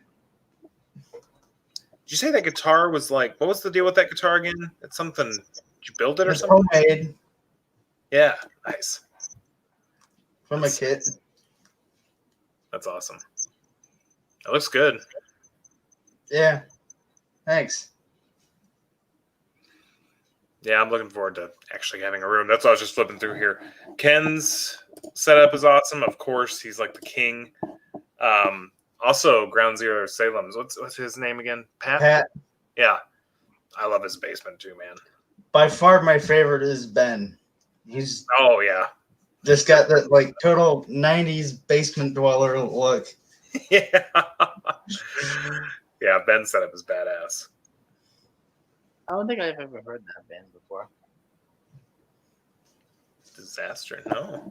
I look that up here too. I don't think I've ever had that. No, I don't think I've heard of that either. Yeah, here they are. They're on Spotify too. Ooh, it looks very evil. I love it. Like, let me take a look at it for myself. Let me take the name of the band. I got another band for you, Justin. Highborn. Highborn. Yeah. How do you use it? HIBORN or HIGH? HIGHBORNE. There we are. Oh yeah, that looks evil as fuck. It's the same guy that does Valiant, Oh, nice. Okay. but it's more straightforward black metal, and it's awesome. Yeah, it looks badass. Doing that right now. Putting on my list here. Yeah, I'm checking them out on the Metal Archives right now. Thank God for the Metal Archives. Yeah. Yeah, I love this website. I found so many great bands because of them. Every time Brain Smasher posts a new video, I just instantly open the Metal Archives alongside the video. Oh, thanks, dude. Thanks for saying happy birthday. I appreciate it. Good to see you too, Jacob. He's been on like every single stream we've done. That's awesome. Yeah, I remember. I'm still getting everyone's real names because I can recognize everyone's screen names, but I'm still getting real names. But yeah, I've seen him. It's good to see you again, man. He's here, and I think he was at my live thing. Yeah, he was. Here too, yeah. By the way, that was awesome that I got you to do that Weird Al cover. It was fun. Where's my Smash Mouth cover? Oh, man, I fucking love that Running with Scissors album when I was a kid. That stuff is so good. I mean, hell, even the last album he put out is great. I picked up the newer stuff. Well, he's someone that's also worked his ass off. Like he never stopped. No. Yeah, it was fun, man. It was I fucking kept forgetting my shit, which it happens. I don't really drink much anymore, but I was having some beers that night too, which I'm sure contributed greatly to that. Oh yeah, that stream that he did that time was fun. I loved it.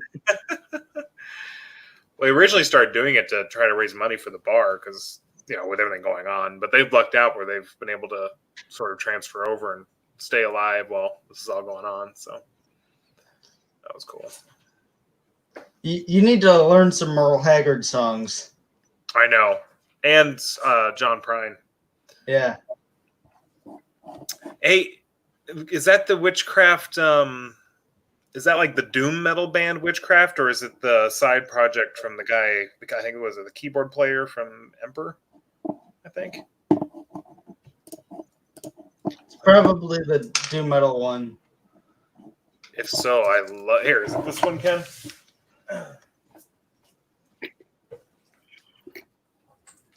What flavor Gatorade you got there, Stefan? Yeah, I drank it all. It's the flavor was this one? Lemon lime. Those are good. Black. Okay, it's not this one. Killer band though too. I have like so many drinks here right now. It's like crazy. I just got my water. I already drank all the water that I had. Oh, did I? Hold on. Let me check if I still got that giant water bottle I have. I need to check if I do. Let me see if I finished that. Actually, Justin, Ken said no, that's not that. It's the black metal one. Yeah, I saw it. Yeah, this one's definitely not black metal, so I'll have to check it out. Let's see if I can find it here. Man, he's contributing to this whole playlist we all have going on quite a bit. Oh yeah, it's awesome. I really don't mind it at all. No, it's fun because I've been looking for new stuff, and you get stuck in your same circles, and like hell, most of the labels I've already bought all their shit over the years. So you don't really have a lot of new stuff yet. So of course, there's a lot of good stuff coming out this year. I know 2019 was huge, bunch of releases, but there's a lot of like more indie underground stuff coming out this year. Pretty cool. My weird thing of the past couple of weeks is I've been listening to a lot of really stupid pop country. Yeah, that's fucking. You get every thing. And mainly because that's all we listen to at work, because that's what our boss has and preset all the car radios. It's all the country stations. That's awesome. And yes, to that comment, clouds. Yeah. Is fucking awesome. That shit's awesome. That's right up my alley. There's one demo actually. Actually, I don't know if you guys listen to it. There's this one demo that Ken has on his channel called Cerberus. They're like I mean, they're definitely a death doom, and I fell in love with that band so like quickly. Like it's so brutal and so heavily slow. That's my kind of shit. That sounds awesome. Oh, it's brutal. I love it. I really do. That's my I think it's like my all-time favorite demo on that channel. I looked up this Abhor. If this is the same band, I'm loving these album covers. They're like, I don't know how to say it, gaudy as fuck. Tonight we're making Justin's list a lot bigger. Yeah. God. All right. Well, here's another $1,000 I'm gonna drop.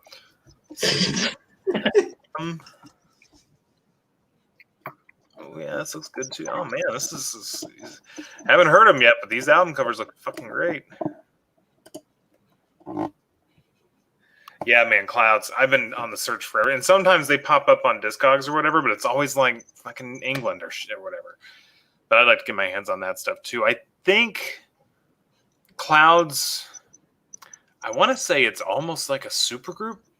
I think there's some people from other funeral doom bands that are in that. I want to say like maybe Shape of Despair or somebody. But yeah, Clouds is fucking fantastic.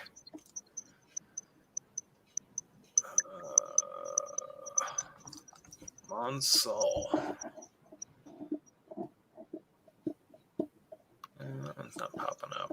I'll have to look that up. I gotta go pee again.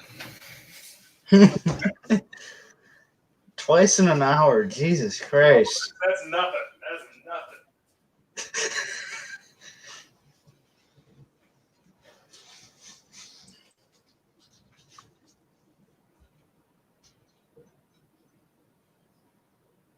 I'm just scrolling through shit that people have recommended to me the past week. Any good recommendations? Band called Stump. It's not metal at all. It's just weird. It's awesome though. I'll send it to you if you want. Sure. If you like really weird experimental stuff. I would like just to hear what it sounds like. All right, it's a little bit insane, but. Do you guys have many cassettes? Oh, I have a few cassettes. All right. I have like 10. Do some cassette show-offs here. Let me get a refill and I'll grab some of mine.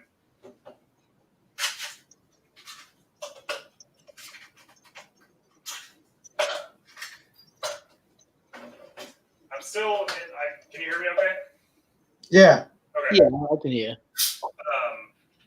Really, what's getting me back into cassettes is like some of these labels, like Folkvanger and stuff, because they just do cassette because it's a sustainable business model, basically.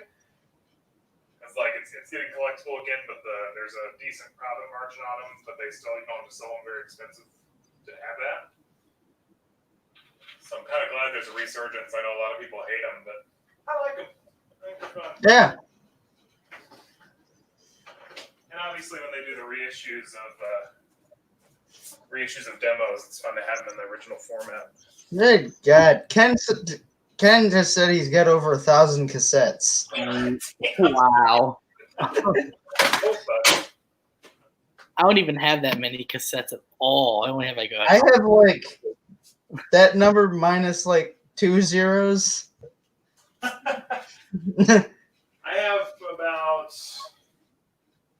I have like 100, I think. Let's see here.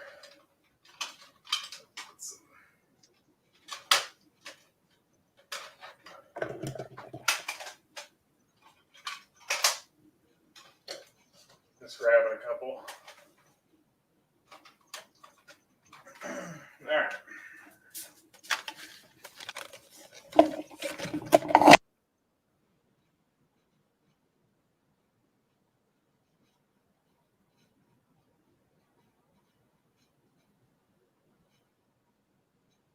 I think his mic went out. Is that better? Yeah. Actually, I couldn't hear your mic for a second. Yeah, I accidentally hit it. My chair rolled out from underneath me and fell down. But yeah, Drift, have you say it, Automora. Fucking love this album.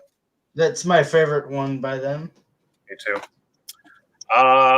Leviathan, Scar-Sided. Ooh, I love that album. I love that. Still love to get this on vinyl, but fuck, it's like 150, 200 bucks. But this one came with it's got it all. Is it signed by him? No, it's not signed. Oh, okay. I thought he got off that deal from his official Bandcamp because I got a signed autograph by Jeff Whitehead when I got a shirt once. That's badass. Oh, I love it. Is that the Dread Records release? Yeah. Nice. But yeah, this was sick. I found this at Reckless Records in Chicago when I was living there. Oh, that's so Wow. Right when I got into cassette. So I would have, if I saw that there, I would have grabbed that right away because I don't have a Leviathan cassette, but I really would love that. That album's fucking great too. Yeah. Seriously, in my opinion, one of the best Bathory tributes out there. Folkvanger Records. It's a bunch of Folkvanger artists that got together and did this. So awesome. Check that if you haven't. Only missing one in this collection too. I got Blasphemy. Wow. That's a lot. Do you have the what's that one again? I know which one it was called. I know what it looks like.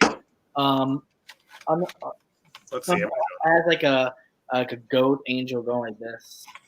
Oh, Fallen Angel of Doom. Yep. Oh yeah, I love that album. I love that one. It was funny because they're trying to get a cassette store day going, like record store day. And it's been happening the last few years, but it's just not gained very much traction. But I think these were re-released for that. The only one I don't have is I think it's the only like actual full length album. It's Chariots, or it has the angel on the chariots. I think I know what are you talking about. I think I put a T-shirt for that. It's like their main one. It's also the only album cover that was like fully painted. They didn't want it to be, but the label did it anyways. And they're like, what the fuck? This isn't what we wanted. Yeah. Blasphemy's fun. For Funeral Doom or Doom people, Aldebaran. Y'all ever heard of them? To be honest, I actually haven't. Fucking great. Definitely worth checking out. You guys know the band Night? Was it Nightville? Let's see.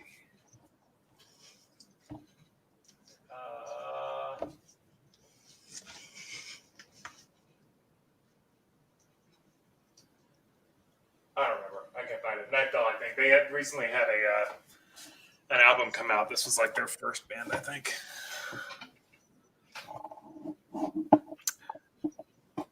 Yeah, Manomoid. Yeah, honestly, I'm not a huge fan of the older Leviathan stuff. I've not really listened to a lot of it, so I don't know. Some of it's just really oddly written. It's hard to listen to a lot of it, I find. That's kind of what I found too. This one, though, which I think he's saying he maybe has it too, but this is fucking great. Yeah. I love that one. Actually, I do. I don't have it. I know they have it on CD, but I think the cassette is a lot more exciting. God, I missed my opportunity. Cheapo Records up here had a used vinyl copy of it. Oh, really? Black, yeah, with everything, all the pieces for $30. But I was broke. Wow. No money on credit cards, nothing. Like I had nothing. I was like, God damn it. That sucks. Yeah, that does. Because I know that was one of those. That was a steal, but you can't win them all. Yeah. No. Yeah, I got a bunch of smattering shit here too, but A lot of full finger stuff. I really like that label, so I've got a lot of their shit. And also, your album is kind of released on that, so you probably should have most of it. Yeah. Well, I was really excited because I just was like, when I was finally done with it and I was getting it mastered and stuff, actually, Jory from Inference mastered it for me. Yeah. I was like, I'm just going to see. I'm just going to send it, but I don't know. So it could be his thing or whatever. And he's like, yeah, man, this sounds cool. I'll do it. And I was like, holy shit, that's awesome. I'm so excited. Yeah,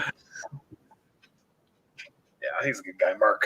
He's got like 3 or 4 labels, too.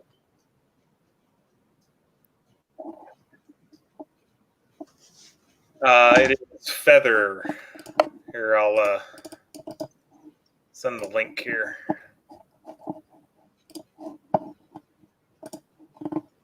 It's really, really good stuff.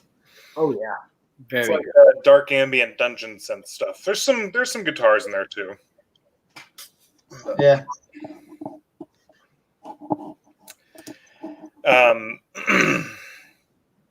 The other things that came out at the same time, and again, Helgafell, which I have, I want to get that Asgra, or however you say it, tape too. That one's really good also. Damn, so my girlfriend I was supposed to be her DD at around 8. It's 10:30.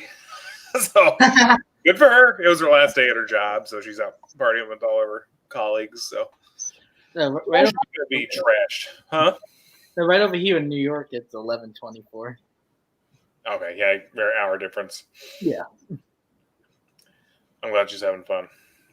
I bet she's having a great time. We're gonna make a T-Bell trip. I know we are. He's gonna need some Taco Bell. That's always a necessity. I always keep Taco Bell sauce on hand. Fucking awesome. Did you see? It was at Aldi of all places. They had Taco Bell, like the hot sauce flavors in like Dorito chips. That sounds incredible. What the hell was that? I thought it was me. You talk about Taco Bell, so I wanted to play that. This is what could possibly go wrong? I had to do that. Yeah, no, Taco Bell Doritos, that sounds awesome. Yeah, you can get the bag looked like the hot sauce, so it had like the white with the color. You can get fire, mild, or I think it was fire, mild, or hot. I might have to ride my bike over there tomorrow when I get home. Oh yeah, their Diablo sauce when it came out too was actually legitimately fucking hot. Yeah, like that one actually got me. It got me too, and I like spicy shit. So I don't. For some reason, I just can't get into spicy stuff. I don't mind it, but I just don't like it so much. Yeah. I used to be more into it, but it's like when I hit, God, swear to God, 30 is not old. I know 30 is not old, but as soon as I hit 30, my body's like, all the things you loved, you can't have anymore. No. Booze, you're going to shit for 3 days if you drink a beer. Hot sauce, same thing. You're going to shit for 3 days if you eat hot sauce. Oh, man. that sucks. Right now, my YouTube channel thing, I have 296 subs, so that's good. Nice. I'm actually very surprised that I'm almost at 300. I'm like, wow, I almost hit the 300. Awesome. Ken says, "Wait till you turn 50."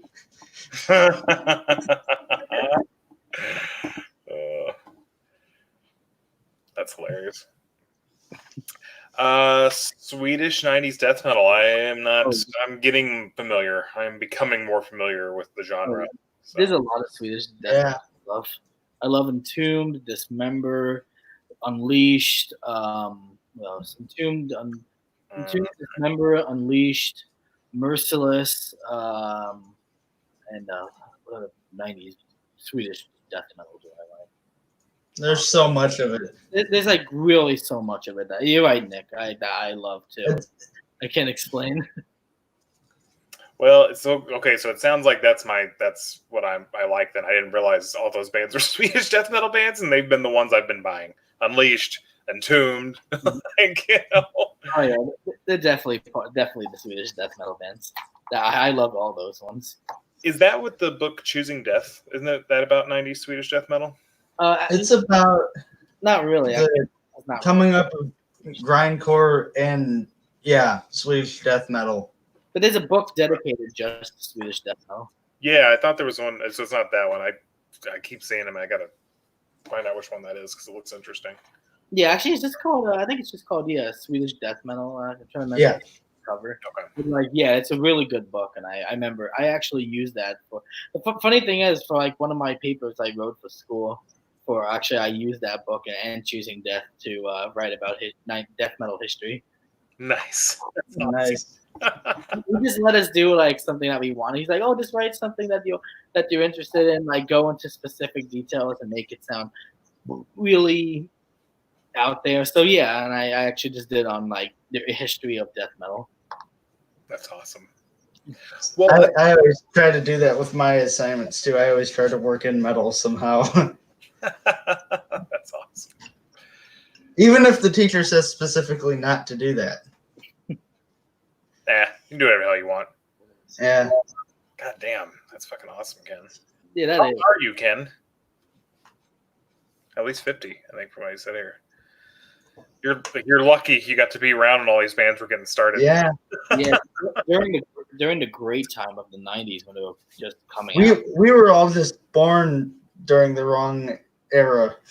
Yeah. But you know what?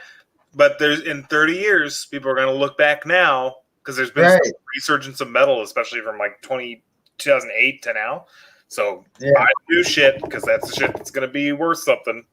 And not just that, there's probably some other dude out there actually who is just getting into death metal right now and discovering all this. Oh, for sure. Well, I mean, that's the thing is that, you know, you always have the next generation going back and looking back at stuff. So, oh yeah, I feel bad for people trying to get into this now because there's just so much. Yeah, so much death and black metal. Oh, so many other genres. Yeah, it's crazy. Well, it's cool too. I like that all these books are coming out because, like, I've got the Metallian book's great. You literally have every episode. I mean, it's impossible to read because it's so small, but it's cool to have every issue of, you know, what is it? Slayer Mag. Oh yeah, I love that book, the Metallian Slayer Mag Diaries. I love that one. And then the black metal book too. Like that one's a legit researched, documented history of black metal. Like we're there now, where we actually have it being classified, and you know, you can use the historical book. The funny thing about that book, Metallian Slayer Mag Diaries, like I love telling the story. It's like one of my favorite moments. Like I remember buying that book on Amazon one day, and I had like a gift card discount actually. And okay, let me tell you this: how much originally did you pay for that book? For the Metallian book? Yeah. Oh, shit, I don't remember. It was face value. So what was that? 40, 45, I think. Maybe less. I'm not sure.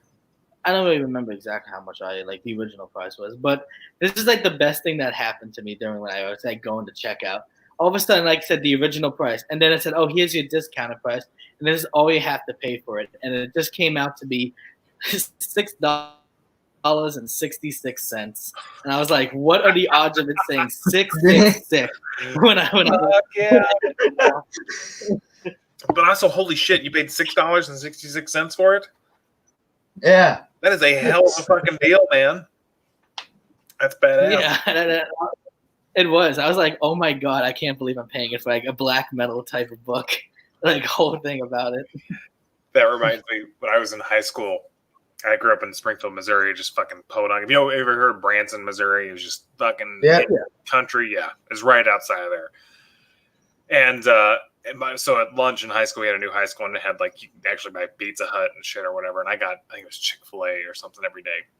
And of course, uber religious area of the Midwest, you know. Yep. I always got the same thing. It always came out to $6.66. And the lunch lady, she's like, "Oh no, oh." I'm like, "Calm down,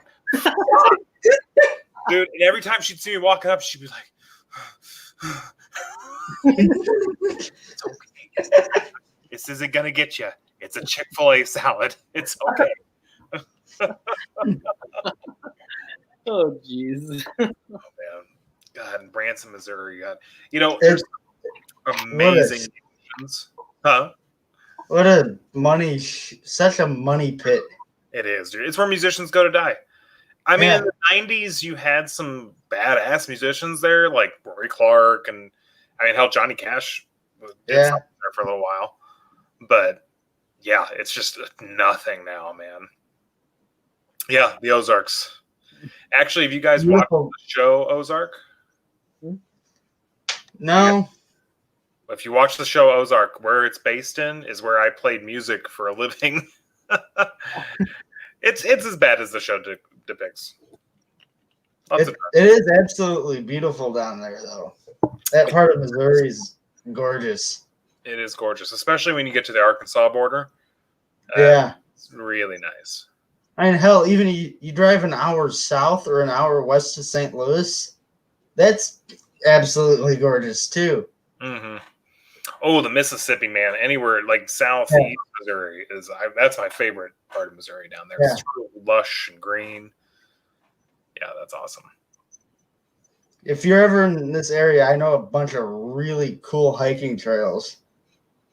Hell yeah, I'll be down.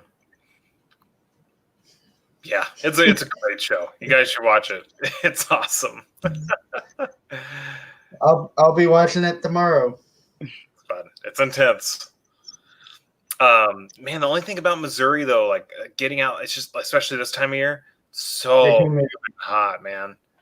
That's why it's awful. Right up here. Yeah, the humidity. Oh, we were taking water breaks every 20 minutes this afternoon.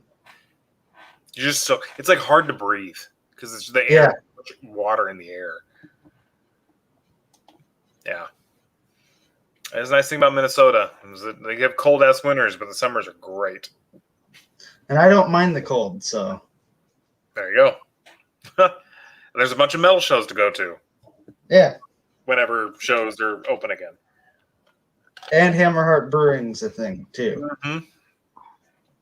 I've been doing just fine because they've been. I wish he'd get distribution. I wish he would just distribute a little bit. I feel like they're working on it. I feel like I saw they had their beer at a festival. I want to say it was like, I don't remember which one it was. It was a decent sized one. But I think I saw that they're starting to get them into the bars, I think, around here too, a couple of them. And Jacob says Utah in both winter and summer sucks.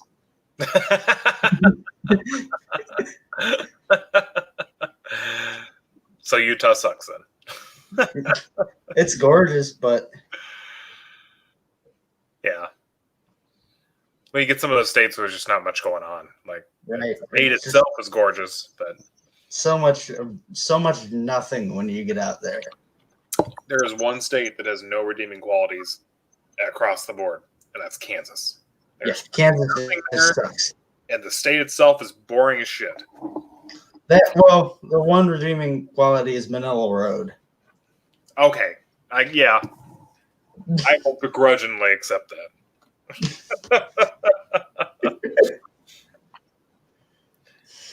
Oh man, yeah, it's just so flat. We were at what was it, Chaco Canyon. See you, man. See you, Ken. Thank you very much. See you, Ken. Yeah, thanks for tuning in. Thanks, Ken. Thanks for joining in, and thank you very much for the birthday wishes. I really appreciate it. See you around.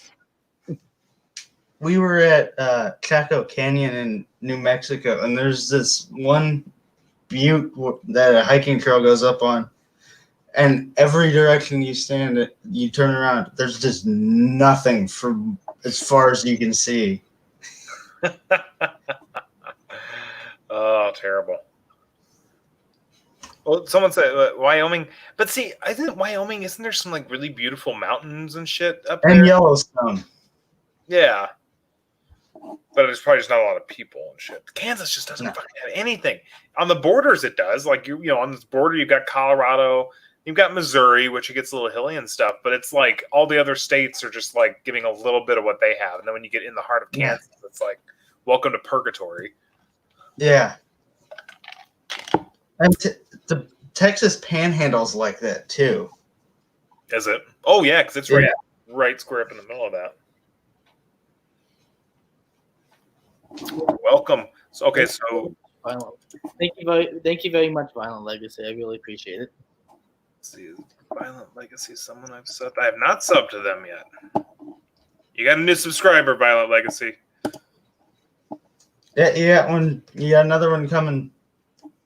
Here. If I could type, you would, but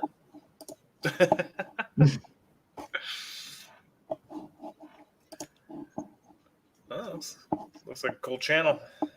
Yeah, yeah. Oh yeah, you know what's funny? I'm already digging it. Do you guys know who that is? No. No, just new. Oh, cool. Welcome. Yeah. Yeah, welcome. But yeah, what were we talking about? Boring ass states. Yeah. I'm just looking at it now. That 5-hour stream from a couple weeks back is 188 views. Nice. Oh, you've been watching me for years, Violent Legacy? How long have you been watching me for? I mean, like, I've never recognized that. For years. That's cool. Well, that's really awesome. I really appreciate it. Thank you so much for being a longtime subscriber. I really appreciate that. That's awesome. Yeah. It means a lot to me. I do like the YouTube community. I was surprised when I started doing this how nice, because I'm just used to usually see bigger videos and stuff that just have it's a fucking mess in the comments where people are just being so goddamn nasty. But I feel like there's one person that goes around to everybody's videos I've seen and dislikes it. There's always like one dislike across the board, and that's on Ben's channel, on my channel. Yeah. I don't know, like, who is it? Who's the one person? Yeah, I don't know. Oh man. Let's see what else can we show off here. I probably gotta head out. I gotta get up tomorrow. Oh yeah. Oh well.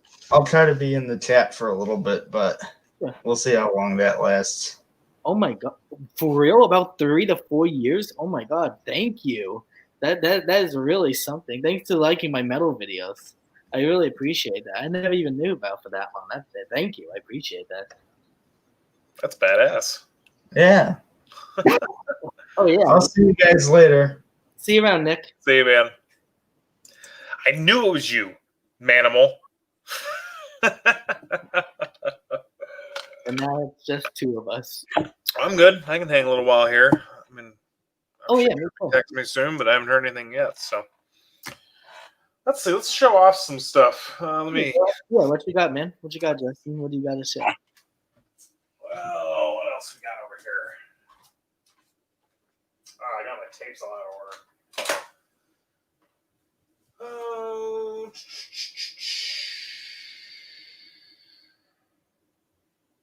I don't really have a lot of CDs. Kind of. Oh, here's a band. And it's all right if you haven't heard of these guys. Got a couple. Is anybody, including channel people, have you guys heard of this band yet? Iapetus, I think so you say it. Iapetus. You know, it's funny. I never heard that band. No, it's cool. They're fairly new. I actually came across them. I don't know how it's on Facebook. I don't know if it was a paid ad or what, but they were just like, hey, first 100 people who say they want a CD, we'll send it to them for free. I was like, sure, I'll give it a try. And they're like fucking stellar melodic death metal, I think you'd say. Oh.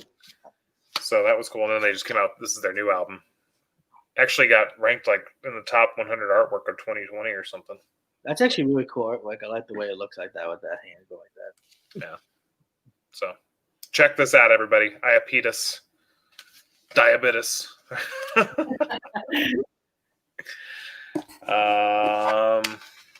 And this, I don't think you can find these anymore. These are, I guess, technically rare. These are from my hometown, Il de Morte.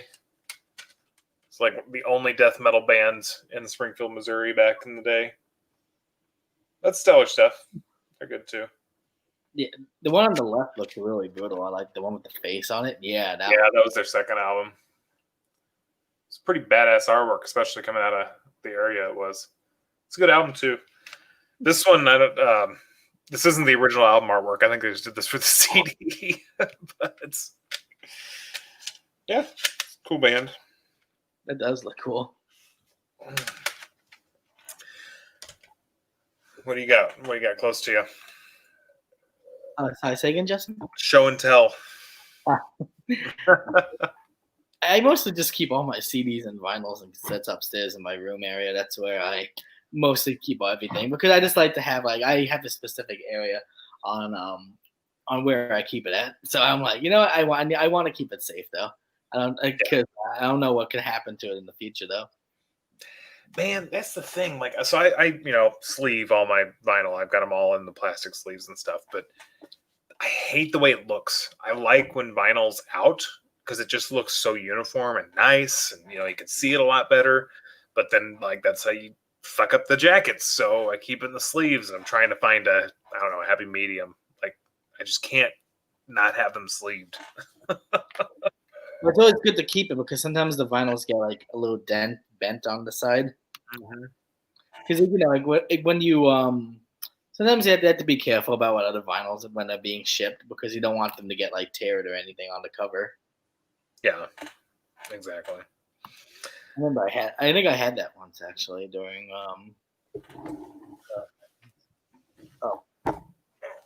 William's having a birthday. Oh, it's my birthday today. Oh, that way. Nick says plastic sleeves suck. They do suck, and I hate them, but they are a necessity, an evil necessity. So yeah, Animal 89's heard of Iapetus. You get one of the first CDs too. That was badass. Did he sign it? Because I think they were signing them. Also, Stefan, what is your view on digipacks? I actually like digipacks. There's a few digipacks I actually really like. Thank you. I also like digipacks because I think it's more like, you can't replace them if you damage them, but just be careful with your CDs. Yeah, that's what I do. I'm like, if I'm careful, then that's what I do. Both of these. Oh, man. And sometimes they do really nice digipacks, like Chalice of Suffering I have here. This is one of the nicest ones I've ever seen. And actually, you'd probably dig this band too. They're kind of Funeral Doom, DSBM. I like that album cover, actually. Really nice. Yeah. And it's like got a sheen. Anything with a forest, I don't know. It just gets me. Not the same. But yeah, this one's like, it's like thick, heavy cardboard. Super, super nice. My all-time favorite digipack has to be the Regurgitation Tales and Necrophilia one. That's on like Hell's Headbangers. Oh my god, that digipack is amazing. Nice. It has a band picture on like when you first open it, and it has like some pictures that describe some of the songs, and then it has like the lyrics, the picture, and you keep on flipping, and it shows so much of it. It's like so gory and bloody, and I just love it. And then the last one has the last page has like a DVD because it came with both the CD and a live DVD on it. So that's what makes it really awesome. Yeah, that's badass. Yeah, that's my all-time favorite digipack. I was like so shocked about how good it came out. Yeah, that's awesome. Well, it's like jewel cases again. I know why people like them. I get it because you can replace it if it gets damaged, but it just looks like trash to me. Like literally trash. It looks like plastic trash you'd have sitting around. Not the same with cassettes, even though it's the same material and stuff. But there's something about the size of a cassette and like how much room everything fits that I think it just looks nicer. But yeah. Nice. That's badass. It is, man. It's, again, if you get a chance, check it out, or anybody will check out the show again here. These guys, it is just fucking amazing stuff, and they were totally independent. Like they started with this, giving them out for free. That's how we obviously found them. And then this is their latest album, and it's been getting crazy good reviews. They're actually out of New York, I think. So, yeah, I'm not sure where in New York, but. Oh, by the way, how is the metal scene around in Minneapolis? Oh, it's awesome. It is absolutely fantastic. It's pretty solid, equal mix between black metal and death metal. But shows aren't exclusive. That was the thing, like in Chicago. If you go to a death metal show, it's death metal. If you go to black metal, it's black metal. That's all the crowd is. That's all the bands are. But here, like, you go to a metal show, you're going to get whoever's playing. It'll be a death metal band with a power metal band with the, whatever. So it's really good. Yeah, here in New York, the scene is pretty big too. Actually, like when you go to, when I go to a lot of shows, definitely. So like back when I was in the city, going into like shows, there would always be a nice, great group of like people going. That's awesome. Once again, you got St. Vitus, man. That's like the fucking bar. That's the place. Oh yeah, and we also have a Lucky 13 bar and saloon as well. Yeah, that's awesome. So we have quite a bit of metal bars here in Brooklyn. Yeah. Did you ever go? I don't remember the name of it. There was one that Peter Steele used to always go to. Do you know which one that was? Is it in the Brooklyn or the New York? Yeah, it's in Brooklyn. I don't know. Actually, it might not even still be around. There's one that he'd go to like all the time. It's like a goth bar or something. No, I don't really know. Actually, I would know that off my head, but no. I mean, there's plenty of them too. Good God, this cat. This cat is named Weasel. Weasel. And the other one, which is her sister from the same litter, is named Monkey. And they're called that because Monkey likes to climb up furniture like a monkey, and Weasel likes to weasel under furniture like a fucking weasel.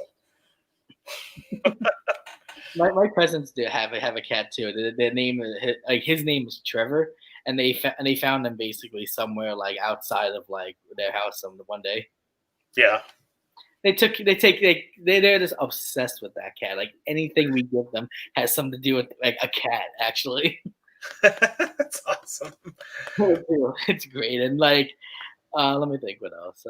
Yeah, they're just very obsessed with that cat. Actually, every single time we go to their house, it's always the cat is like everywhere.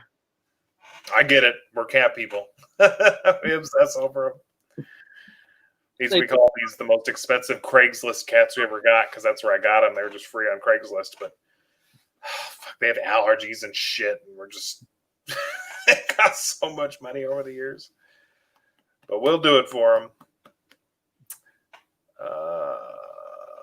Love it. And yes, I did get the new Panopticon album. I'm waiting on it. Minneapolis mail's been kind of slow the last few days, but it should be here any day. I'm stoked. Did you get it by chance, Stefan? Oh, for what? The Panopticon album? Never did really, actually. That's all right. I'm just really on like a huge death and black metal kick. Like really, that's like my center right now. I feel you. I get that way too. And then I always blow all my money on one thing. I'm like, shit, there's like a bunch of other things I want, but I don't have any cash left. Like I'm basically spending a lot. I'm basically spending a lot of my money right now on like mostly just merchandise. Really, like what you're doing. I'm spending a lot of money on like band merch, like basically lately, like T-shirts, like CDs, anything I can get my hands on. I just want more like merch and stuff, like more shirts. Definitely. Have you ever watched that? I think you watched this YouTube channel. You ever watched that YouTube channel, J-Haw Films? I think so. I think I've seen it. Yeah, they just released some new merchandise lately, actually. So I didn't get it yet, but like for my birthday, actually, I ordered their like limited edition T-shirt and back patch, which I'm excited about that coming soon. That's badass. Yeah, I've been watching those guys for years on YouTube. So I do have 2 of their patches already, actually. So I just needed their shirt so badly. That's awesome. I was also, the funny thing is I was waiting for a shirt, but when they announced it, I was like, finally. It's fucking weird. That's awesome. Oh, by the way, like, is that do you have like more long sleeve T-shirts, or is that the only long sleeve you own? No, I'm a long sleeve guy. I've got mostly long sleeves. I've got some shoot t-shirts too, but I'm surprised this one's held up so well. It's gone through multiple washes, but it's held up pretty well. I actually ordered, that's some of the things I got too recently. I got Numenorian had a limited run t-shirt that they just came out with that I ordered.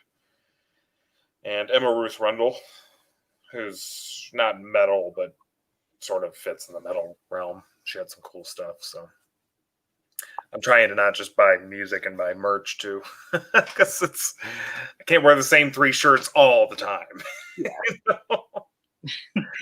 By the way, what other stuff are you into besides metal? Actually, So I mean, again, from high school to pop punk stuff, folk acoustic stuff, some modern folk acoustic stuff like Sun Kill Moon, that album I showed earlier. This genre called death gospel.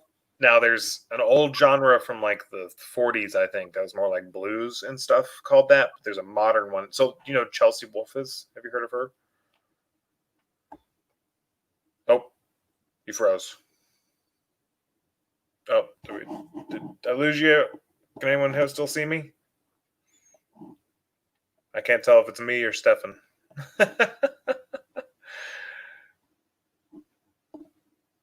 Okay, I think I'm still here. Stefan, if you can hear me, I think we lost you.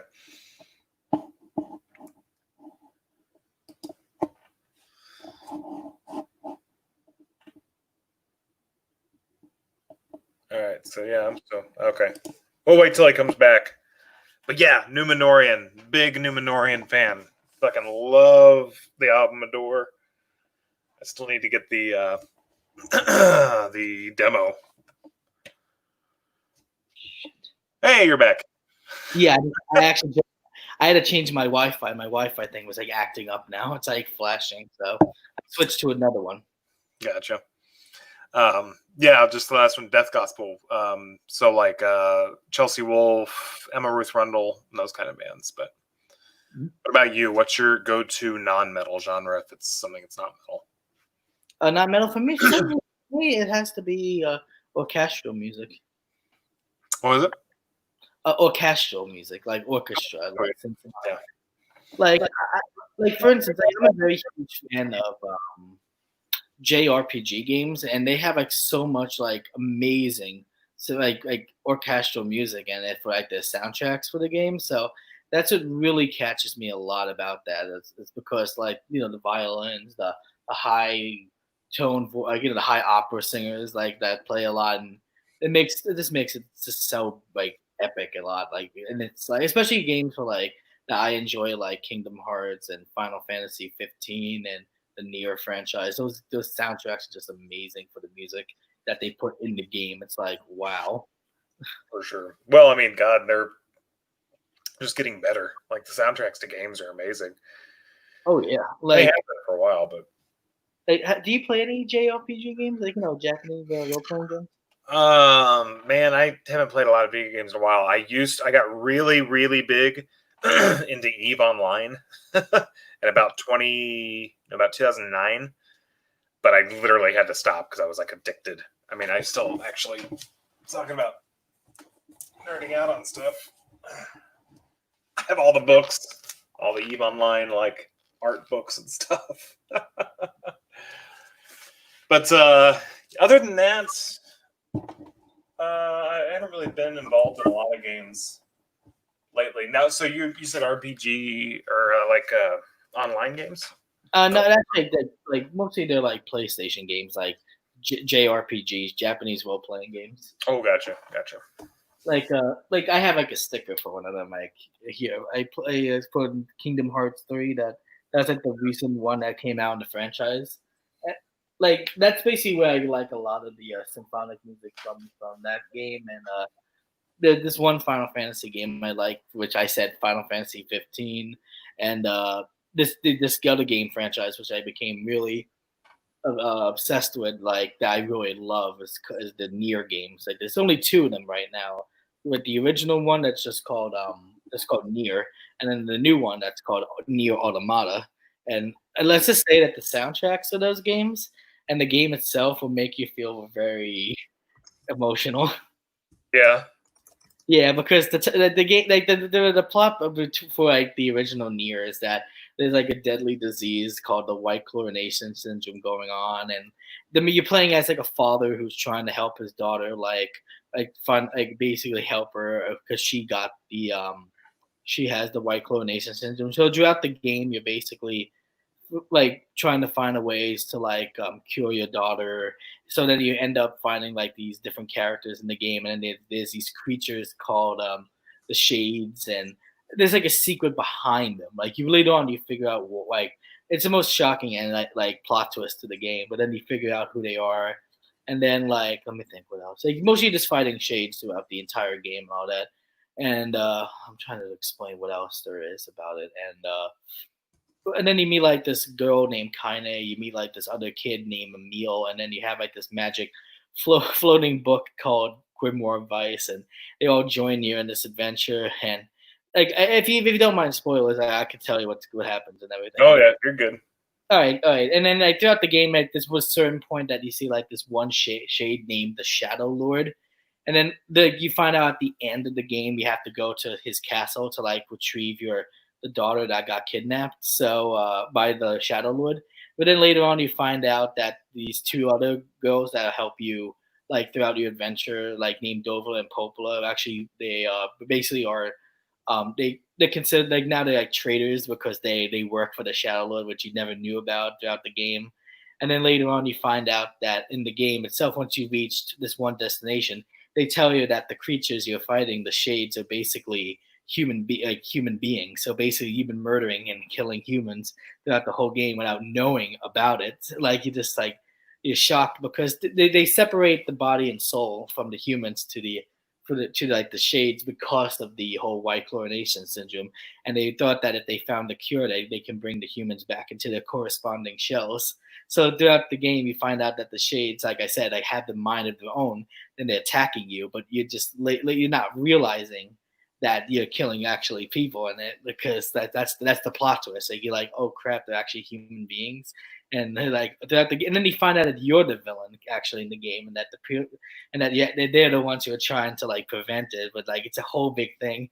And then at the end of the game, like you fight the Shadow Lord, and you find out that the Shadow Lord's basically it's you, but your real self. But then your replicant, basically that's what they call the person out of the shell, is actually you basically killed your actual real self, which was the only way for everyone to come back to normal again and be back to themselves. But you realize that later on that you're the one who doomed humanity ever since. And it's like really sad though too, because like you figure out that all this just happened, and you're just like, wow, this is really depressing. What's the name of it again? This sounds really familiar. The game's called Nier, just Nier, Nier. I think this is. Okay, no, it's not the one I thought it was. Because there's another, I don't know, it sounded similar to one where you're like, I think it came out a couple years ago, but you're like, I don't know, it's dealing with like robots and stuff, but they're AI and they start becoming human and you start taking them out, but you realize that they're like, actually, I mean, again, this is from like a YouTube video I watched on or something, but. I think it's Near Automata, actually. What was it? What's that one again? Oh, near this one? Yeah, it's the second one that comes after, called Near Automata, which continues after the original. Okay, that might have been it. So it just sounded similar. It also sounds like I like stories like that too, where it like twists at the end, where you're like, oh wait, who was good, who was bad, you know, and the protagonist ends up, kind of being the evil one. But there was a Black Mirror episode too that was like that. Do you watch that show at all? I heard about it, but I haven't seen it. Okay, it's worth watching. But yeah, there's an episode where it's like these militarized people and they're taking out zombies and stuff, basically. And it kind of looks like a video game, but then you find out that they are actually killing real people, but it's like a neuro implant to make them look like zombies. So they think that there's a zombie apocalypse, but it's just a way to trick people into like killing. I think it's like a genocide sort of thing. It's real fucked up, but great story. Definitely worth checking out. It does sound good, actually. But let me think. But yeah, if you ever see like they're already making they're already making a remake of the first game, actually for PlayStation 4. They're remastering everything for it, so I'm excited about the remastered version and a remake. That's what I'm really excited about. That sounds awesome. It is. If you ever get a chance, you should check out like they have the full gameplay on YouTube. You should take the chance to listen to the soundtrack and everything. It's very, let's just say it's very powerful music. It will make you feel. That's awesome. Well, in Kingdom Hearts, I know people fucking love that game. Like, there is a massive following with that game. Oh man, Wasn't that something to do with Disney characters? It was like a mix of anime and Disney or something like that? yeah, it's like Final Fantasy in Disney basically. That's the crossover behind it. I was very curious about that because initially here, I remember when it first came out years ago, like the first one, I was like, what the fuck is this? But then like people loved it. They're like, holy shit, it's amazing. And I was like, okay, I'm curious how that mixed, how that got there, because I'll have to check it out for sure. Oh yeah, like for me, like I said before, I'm a huge diehard fan of that franchise. I've been following that game since the first one came out. I think that was like the only one that was out during the time. And let's just say the story is very convoluted. It's just so much into it that you have to like focus on and remember and like really track. Like I played every game, so I'm like, there's so much information in here that I can remember from each game. So I'm like, when I see it, I'm like, yeah, I know what's gonna happen. I remember this. It's just connecting. Yeah. That's awesome. Oh, it is because I seen people's reaction to like the secret ending within Kingdom Hearts 3, and some of them are like, I don't know what this is. I don't know who this person is. I'm like, oh, I know because I remember this one guy from this, and then this, and then it came out to be something unexpected, which was like the biggest plot twist I've ever seen for a Kingdom Hearts game. Which I was like, okay, I would have never experienced that. Yeah, that's awesome. Oh shit. All right, man. It was good talking with you. Good to see you. Yeah, Nick, good being with you, man. I'm really enjoying this birthday live stream today. Oh, good, man. This is fun. Yeah. Yeah. I'm glad you posted something. I was like, oh shit, yeah, I actually can do it because we've been moving and shit. But I was off tonight because Katie went out. So yeah, no, I'm actually glad that you're here, man. Like I really wanted to have more of a chance to talk to you, Justin. Oh, thanks, man. Yeah, this is fun. Oh, of course. Yeah. I'm just trying to think of other things, stuff I want to talk to you about. But like, yeah, besides all those really good JRPG games, there's another game that's coming out soon that I'm really excited. I played that game ever since I was like a little kid, actually. And when they were remaking it, I was like, yes. It's like this one game it's called Destroy All Humans, actually. Yeah, I never played the original, but it looks fun. They're remaking it, aren't they?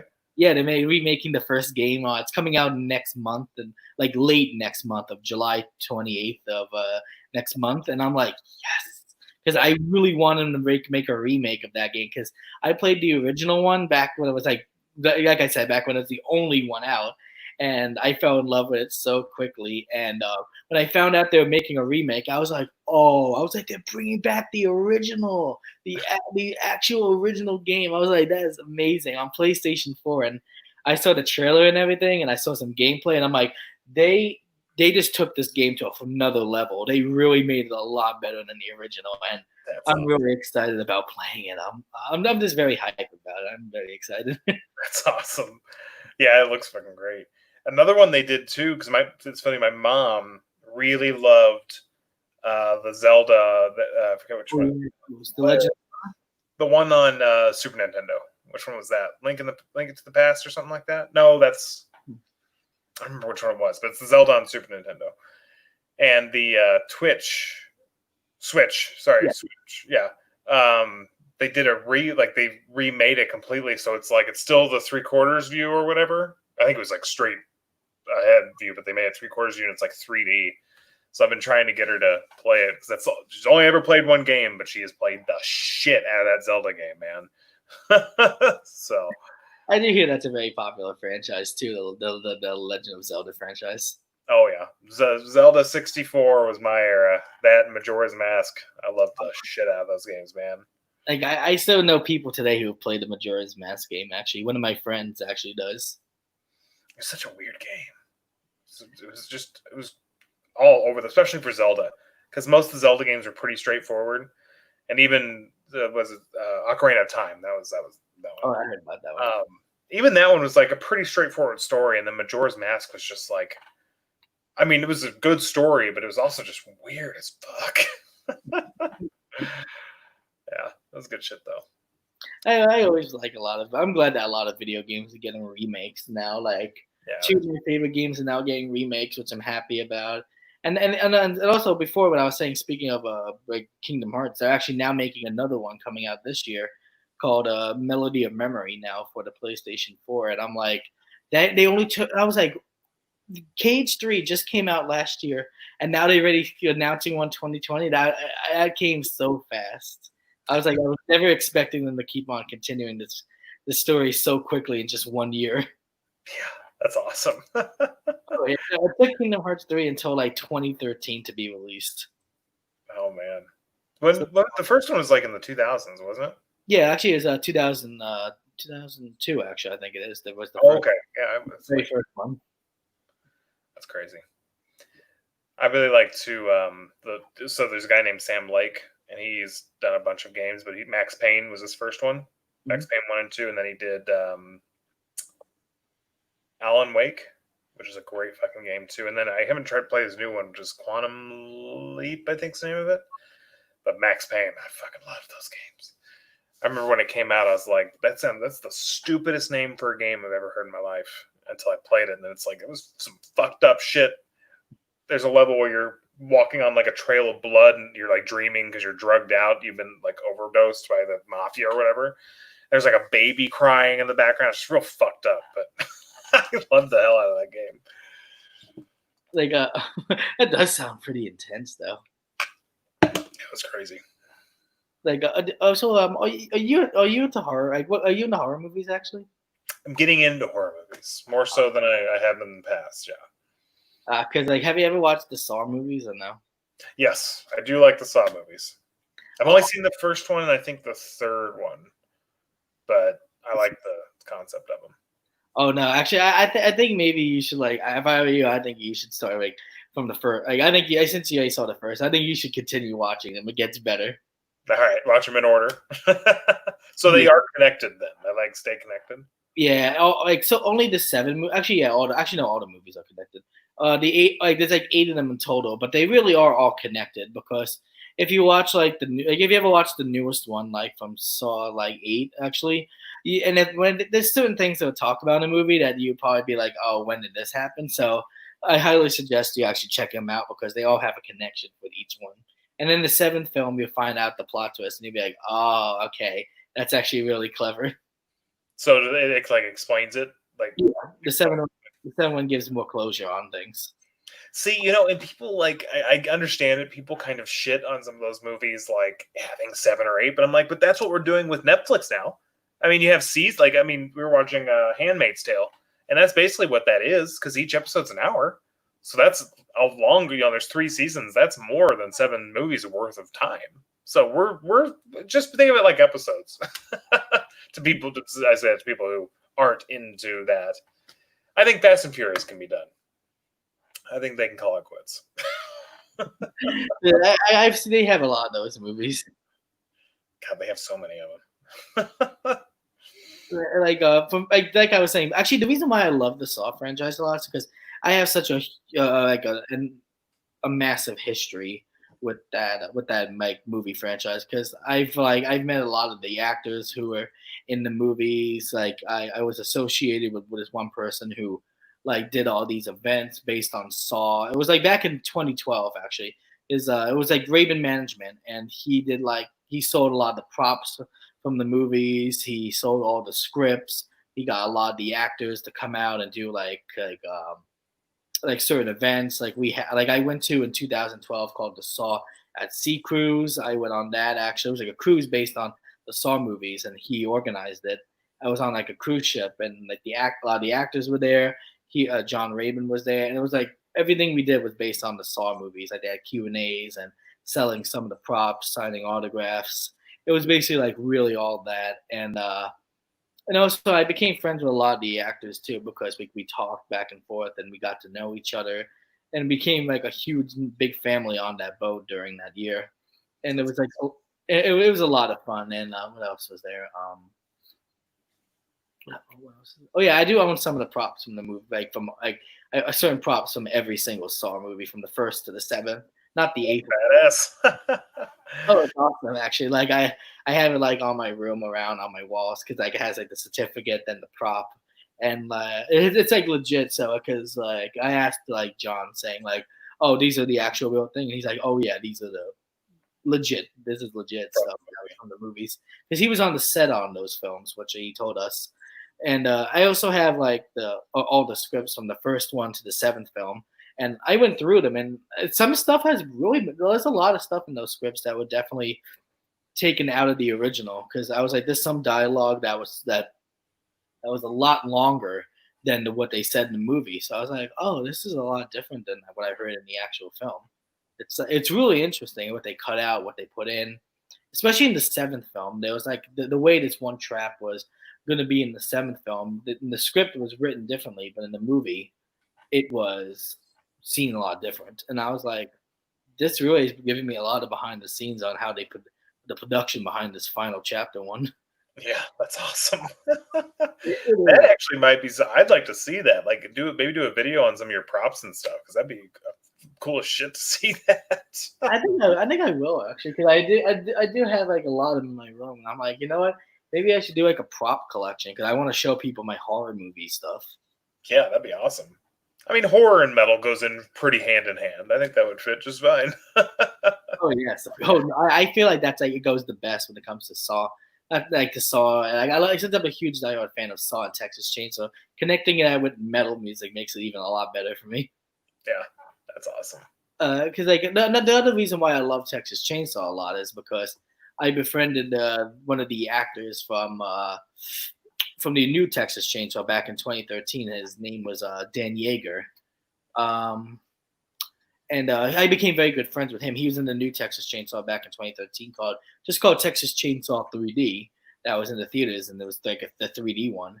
And after that, like I befriended him. We became good friends. I saw the movie in theaters. I also pointed out like where he was in certain because he played Leatherface. So I was like, oh, I saw him in the movie. I was like, oh, he in the movie he's such like this violent chainsaw wielding dude, and in real life he's just such a nice person and great guy.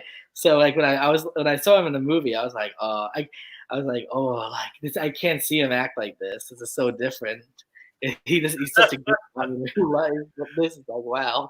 And let me think what else. Also, something else that John Rabin told us a long time ago was that in a certain scene he was in it. So I was like, I was trying to look for him where he was, and still to this day, when I see that specific scene in the movie, I always try to slow down the TV because I'm like, it goes by very quick. So I'm like, what I was able to find him. I was like, oh, there he is. I could see him, but it's like so quick. You have to catch at the right moment.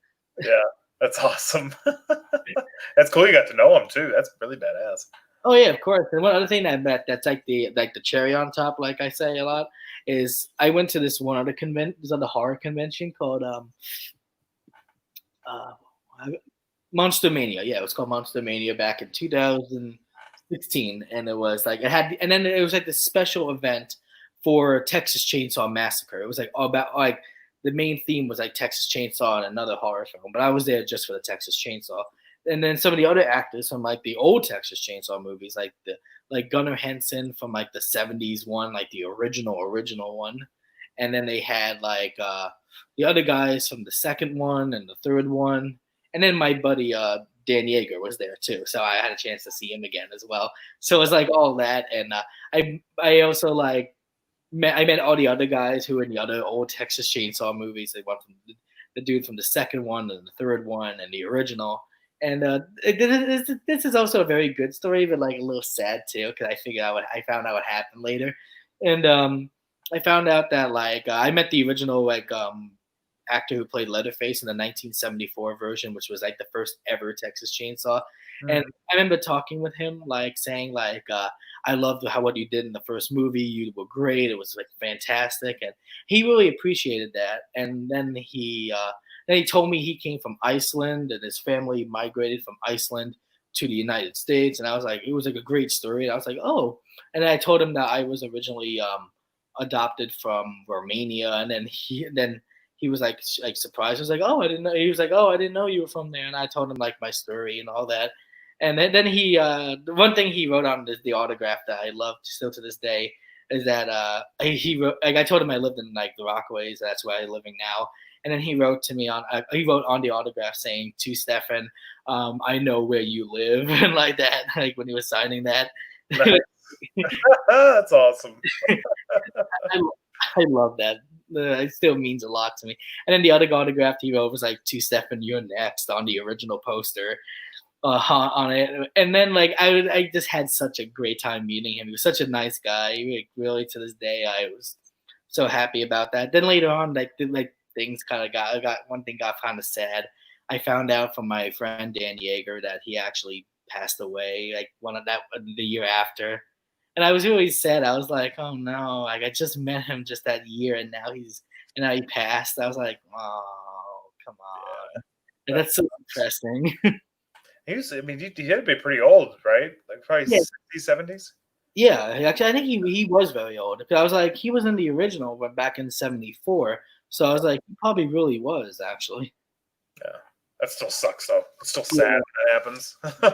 Yeah, it was actually. I was really sad that day, and he was really sad actually, Dan, because he became such best friends with him, and all of a sudden, and like they were like very close together, actually, and they really knew each other very well. So I was like, when I found out about that. Yeah.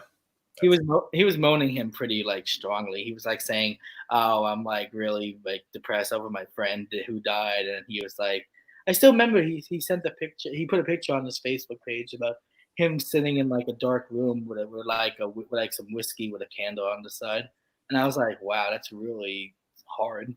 Yeah, that sucks. It really was. So to this day, like that's the reason why those two movies made a huge impact on me is the Saw and Texas Chainsaw franchise because there's so much history I have with it in the background and like all in the back. So it really means a lot to me actually. Yeah. No, that's awesome. That's cool to have that, those memories and that memorabilia too, Oh yeah. It really means a lot to me. Like it's so to this day I look back and I'm like, man, those were like good memories. Yeah, for sure. Well, I've gotten the text. I have to go pick up Katie. So I gotta go be the DD. All right. All right, ma'am. Thank you for having me on here. Happy birthday, my friend. Of course. I will. I'll hop in with you guys again once we get moved and stuff from the new place. We'll have another like Saturday night go at it. So awesome. All right. Are you gonna hang around? I think I might end it actually here. There's some stuff I want to do. Okay, no problem. Sounds good, brother. We'll see you soon. Happy birthday again. Of course. Thank you very much, Justin. I hope to see you actually during the Saturday live streams. Yes, I may be checking them out. Like I said, hopefully I'll be able to hop in on some of the ones after we get moved. So, of course. Like, I think we're doing one this Saturday actually. So awesome. So I hope you can join on that one. Sounds good. All right, brother. Have a good night. Hey, see you around, Justin. Have a great rest of your night, and I'll see you soon. You too, man. All right, let's see this last one. Happy birthday again, Stefan. I've enjoyed getting to know you a bit.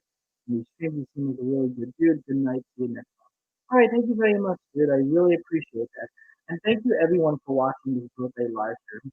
And everyone who participated, Matt, Justin, Nick, thank you very much for joining. Justin from Justin from Esteban's Blood Docs and Nick from Death Like Review. Sorry, I'm getting my stuff right now. I'm not drunk. I'm just drinking water. So it's not liquor. So yeah, thank you very much, Justin from Esteban's Blood Box and Nick from Death Like Review. Thank you very much to you two for being on the live stream. I really appreciate everyone who put their time to come and join in the chat room. Thank you so much, and I hope to see you guys all soon in my next videos. I am making more videos. There will be more videos coming up soon in the future, like very soon. I have 2 interviews coming up on the channel, and not just as interviews.